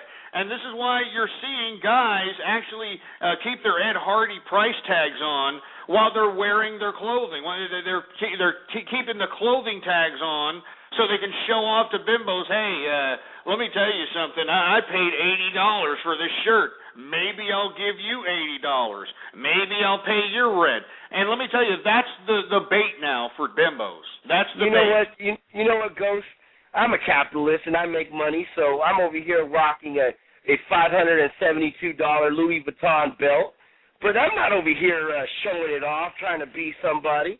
I'm only here liking it because it looks good on me. That's the only reason why. If you can afford it, who gives a crap, really? Exactly.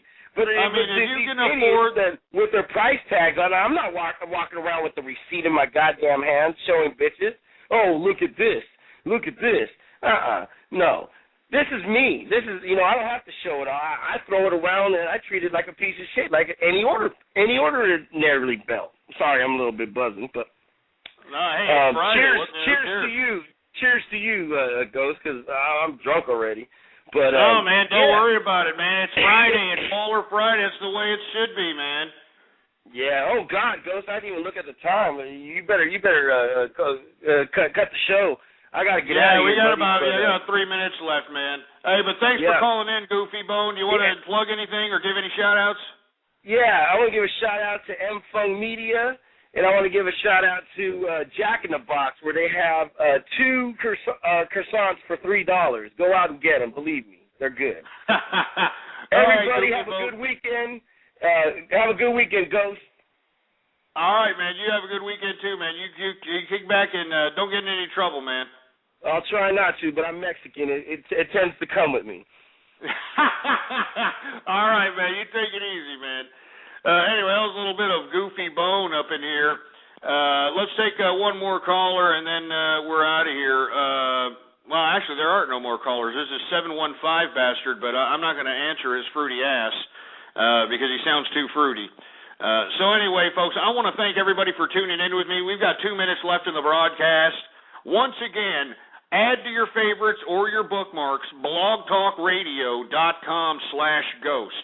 That's the official website of the True Capitalist Radio Show, and spread it around like wildfire, okay? I'm not joking, folks. Go out to your social networking sites, go out to your Twitters, and spread it around!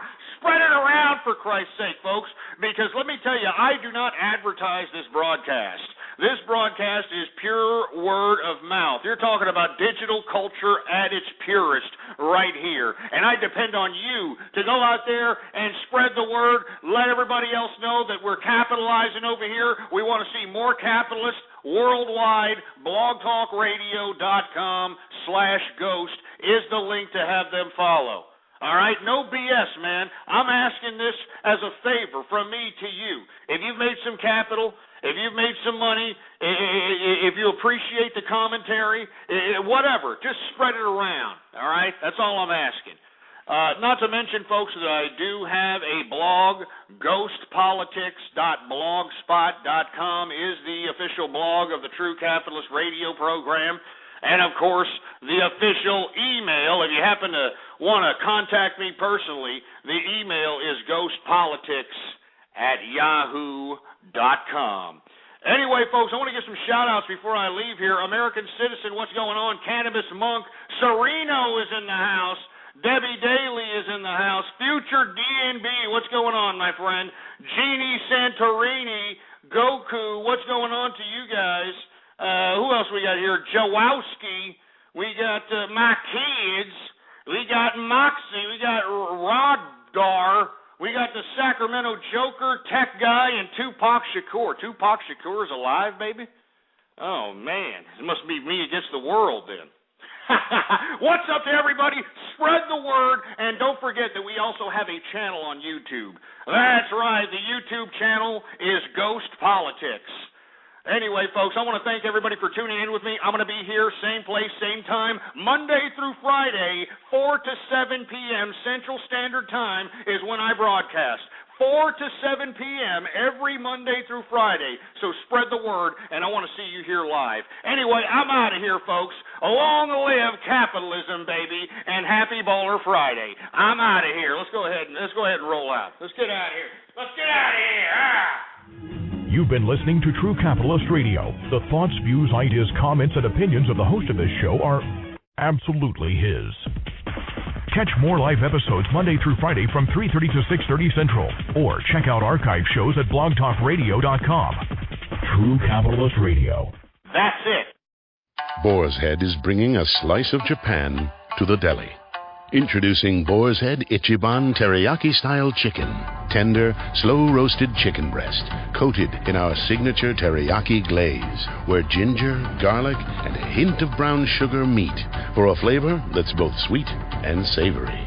New Boar's Head Ichiban Teriyaki-style chicken. The bold flavor of Japan. Now at the deli. Only from Boar's Head. Compromise elsewhere.